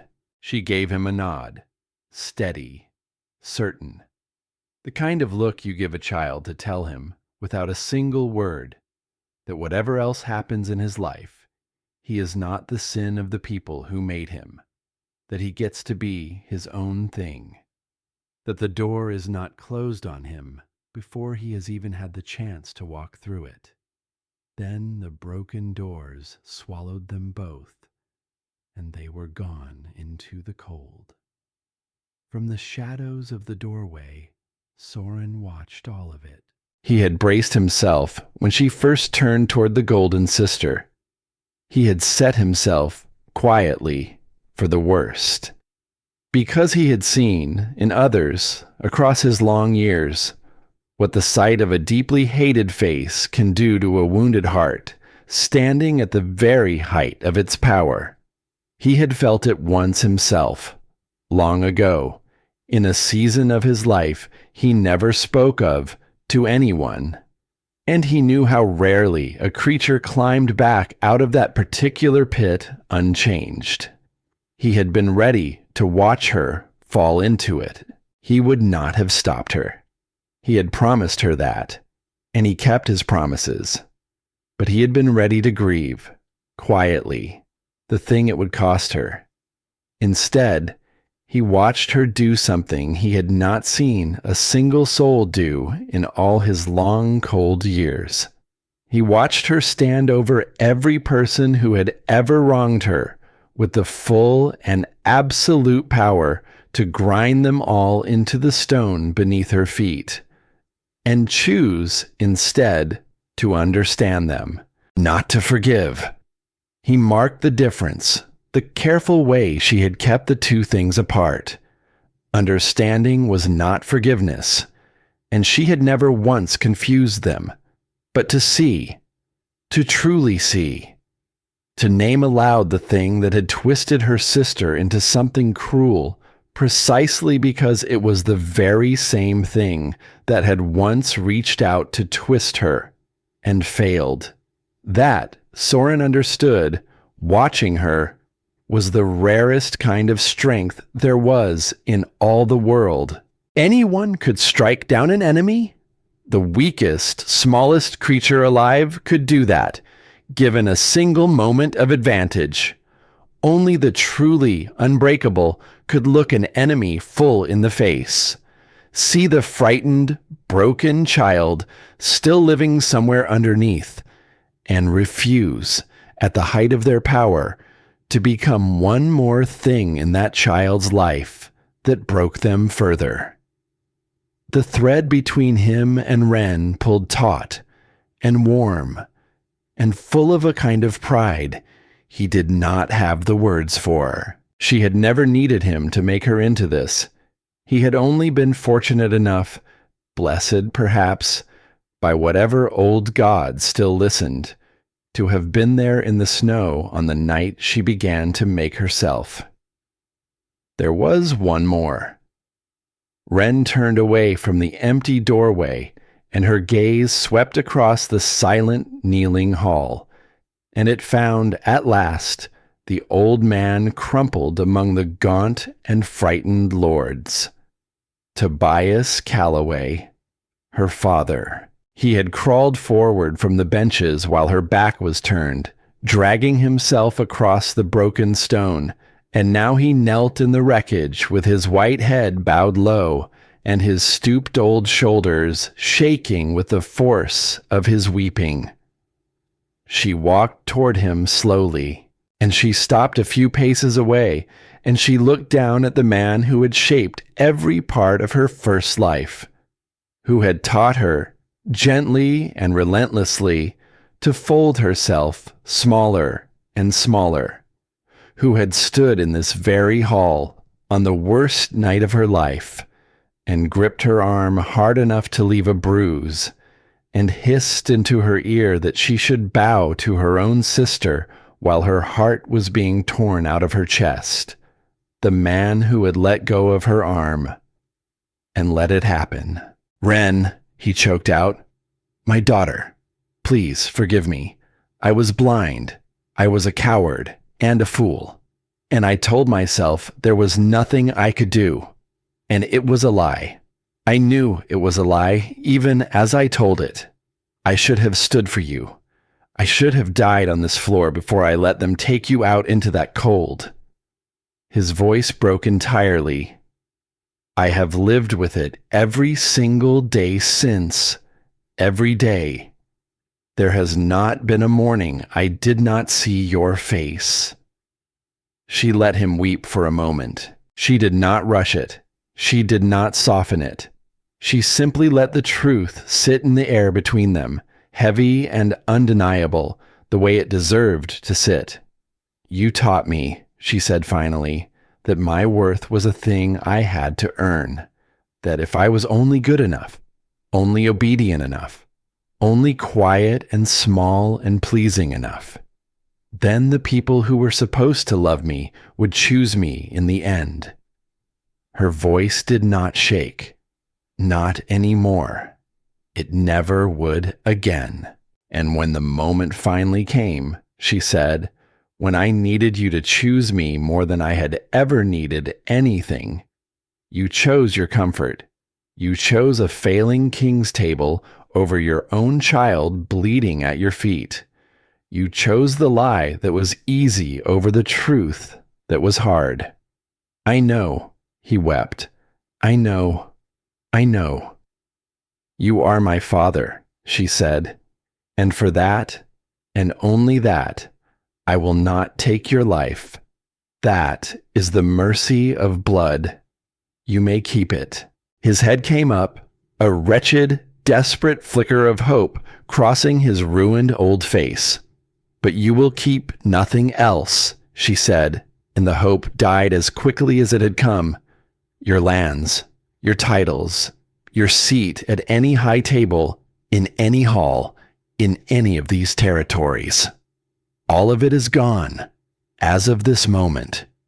You will live out the rest of your days as a common wolf, in the lower villages you allowed to starve, working the earth you let fall to ruin with your own 2 hands. She let it land. "Not as a punishment," she said. "Hear me clearly, because this part matters. Not as punishment. As a teaching. Spend whatever years you have left learning, truly learning, the worth of the people you spent your whole life stepping over to keep your own comfort. Live among them. Be hungry with them. Be cold with them. And maybe, by the very end of it, you will finally understand what it was you threw away into the snow." He bowed his white head. and he wept. And he did not argue. He did not plead for more, because somewhere underneath all that grief, in some old and buried and honest part of him, she thought he knew that it was just, that it was, in fact, far kinder than what he had earned.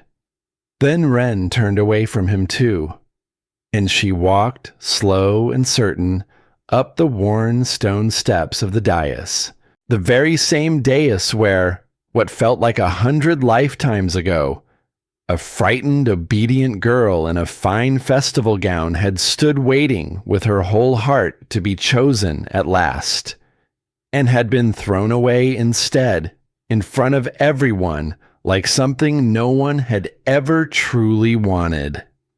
She turned at the top of the steps to face the hall, the gaunt and jeweled lords, the kneeling, breathless guards, the whole assembled remnant of the world that had once cast her out into the dark. They did not need to be commanded to kneel. They were already lowering themselves, already baring their throats, the bodies of weaker wolves bending all on their own before the overwhelming, undeniable presence of the old blood and the queen who carried it in her veins. Ren let the silence stretch out long, and then she spoke, and her voice filled the broken hall all the way up to its shattered windows. "You all remember me," she said. "Some of you cheered on the night I was cast out into the cold. I saw your faces. I have not forgotten a single one. Most of you did something quieter. Most of you simply looked away. You found something very interesting to study on the floor, and you kept studying it until the doors closed behind me and the problem was gone." She let her gaze move slowly across them, face to face. "You told yourselves it was not your concern," she said. "You told yourselves the powerful surely had their reasons. You told yourselves that staying small and staying quiet and keeping your own head safely down would keep you safe." She paused.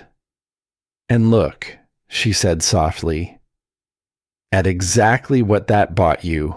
She gestured with one slow hand at the moth-eaten tapestries, the meager feast, the gaunt faces, the cold seeping through the cracks in the ancient stone.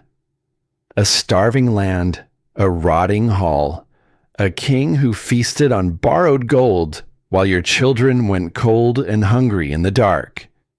That is the price of looking at the floor. That is what your silence was always going to cost you.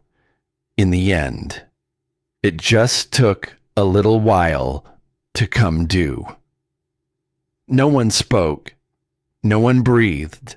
No one dared. "This land is going to change," she said. "Starting tonight. Starting now. In this hour. In this broken hall. The hungry will be fed. I mean that plainly, and I will see it done with my own eyes. The weak will be protected, and they will be trained, the way I was trained, until they are weak no longer. The borders will be rebuilt. The fields will be turned and seeded.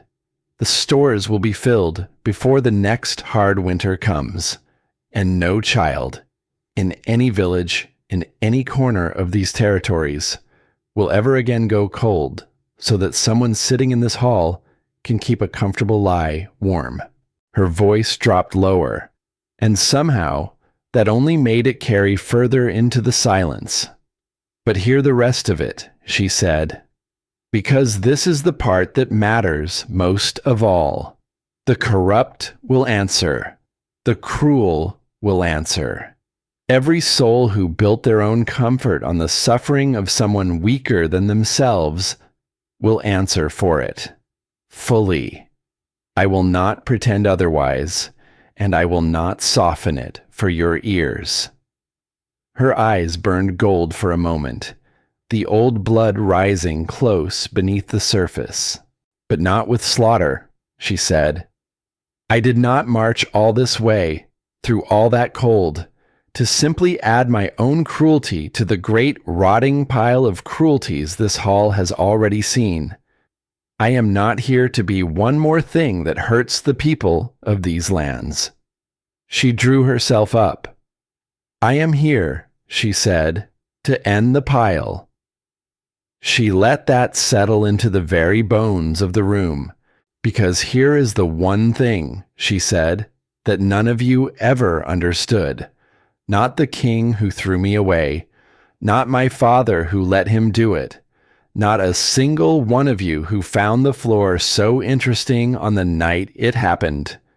She paused, and the whole hall leaned in, despite itself, waiting. "My worth," she said, "was never yours to decide." The words rang out, clear and final, into the broken air. "You measured me against the small, narrow shape you had all decided I was supposed to fit," she said, "and you decided I came up short, and you threw me into the snow to die for it, and the snow did not kill me. Do you want to know why? Silence. Because the thing you all called cold," she said, her voice rising now, layered, human, and old blood braided together until the very stones seemed to listen. "The thing you sneered was stiff. The thing he stood on this dais and called a flaw in me, in front of every one of you," she let it hang, "was never a flaw at all. It was the part of me that refused, down to the marrow, to kneel to anything smaller than itself.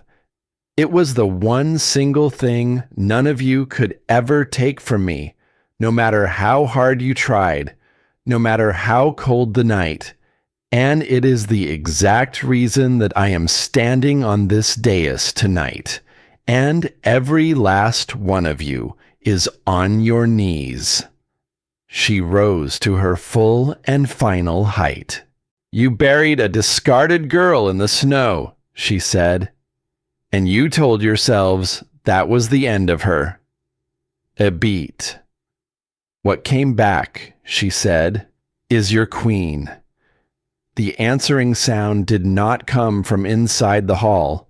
It came from beyond the broken doors, from the long dark column of the old blood, waiting in the cold under the moon. A howl, low and vast and ancient, rising up from 2,000 throats at once to meet her words and carry them out across the whole ruined land, over the stripped forests and the starving villages and the cold, dark hovels.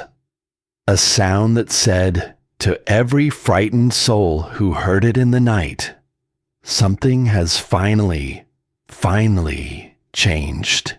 Soren climbed the worn stone steps of the dais and came to stand beside her, not above her, not in front of her, beside her.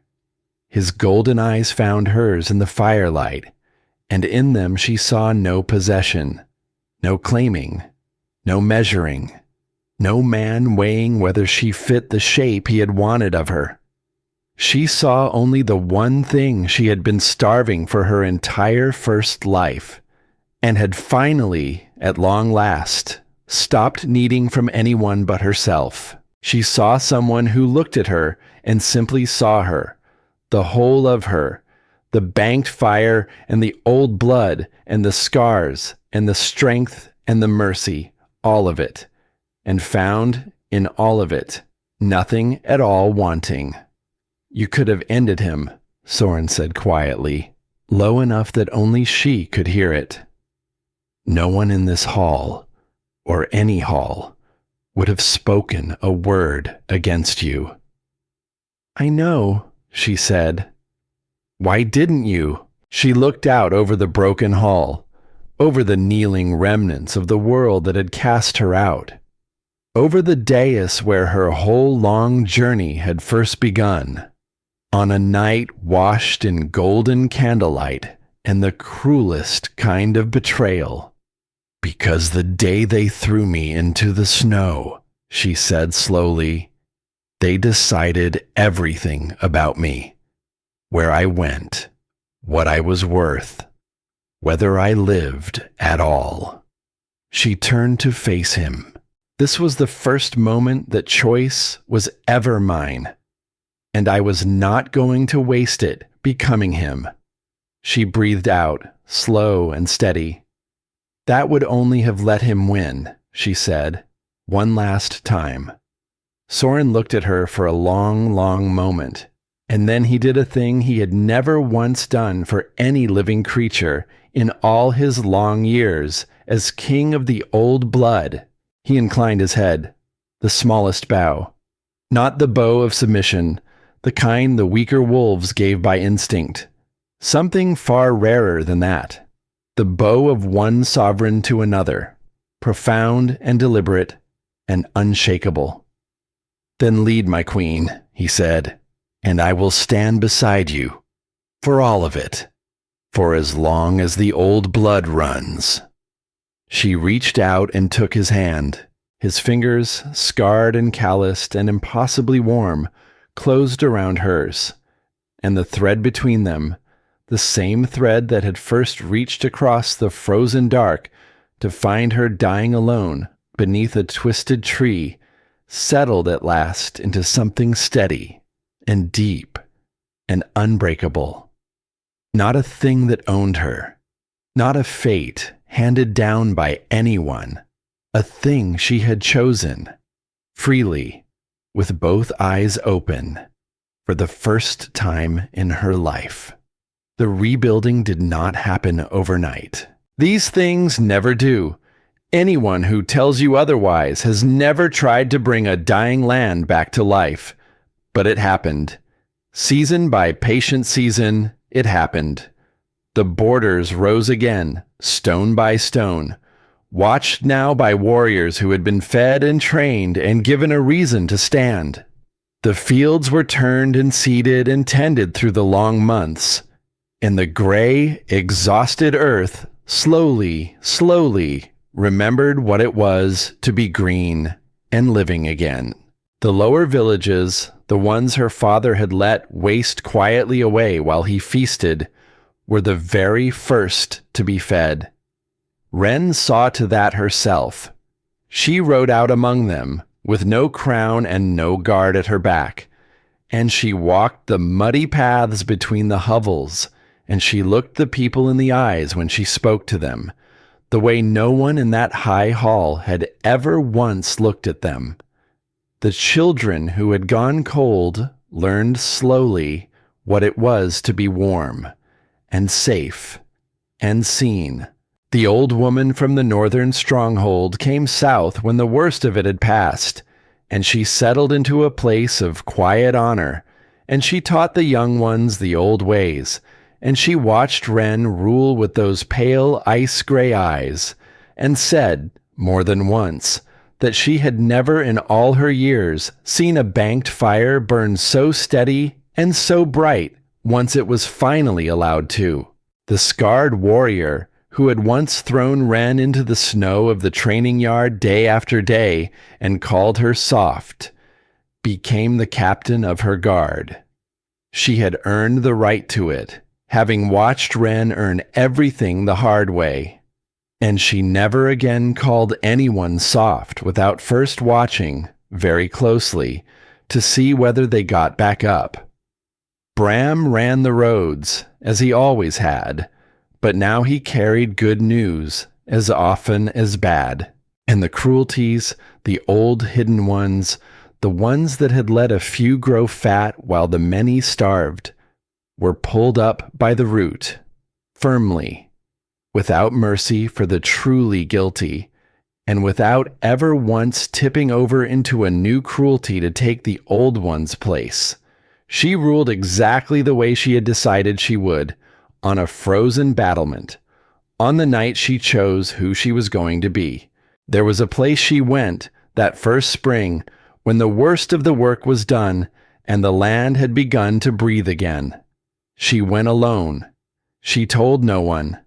She rode north into the high country, up past the tree line and the old border markers, to a frozen ravine at the very edge of the known world, to a massive, twisted tree. She stood at its base for a long time, the same place she had collapsed all that time ago, with her gown in frozen ribbons and her heart torn out of her chest and her wolf whispering, "Let go, let go. It hurts too much. Let the snow take us." The snow was melting now, just at the edges.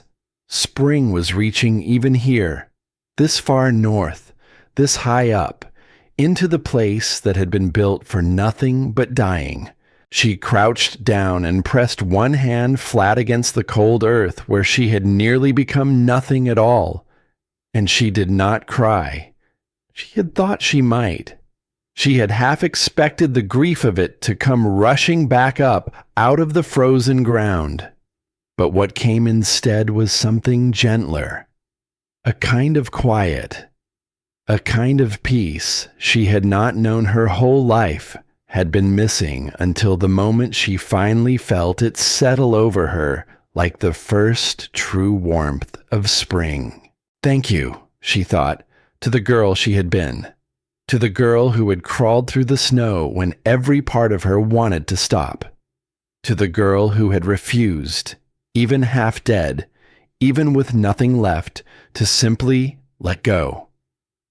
You did not know it then, she thought. You thought you were only dying, but you were the one who carried us this far. You held on, and because you held on, we got to become this.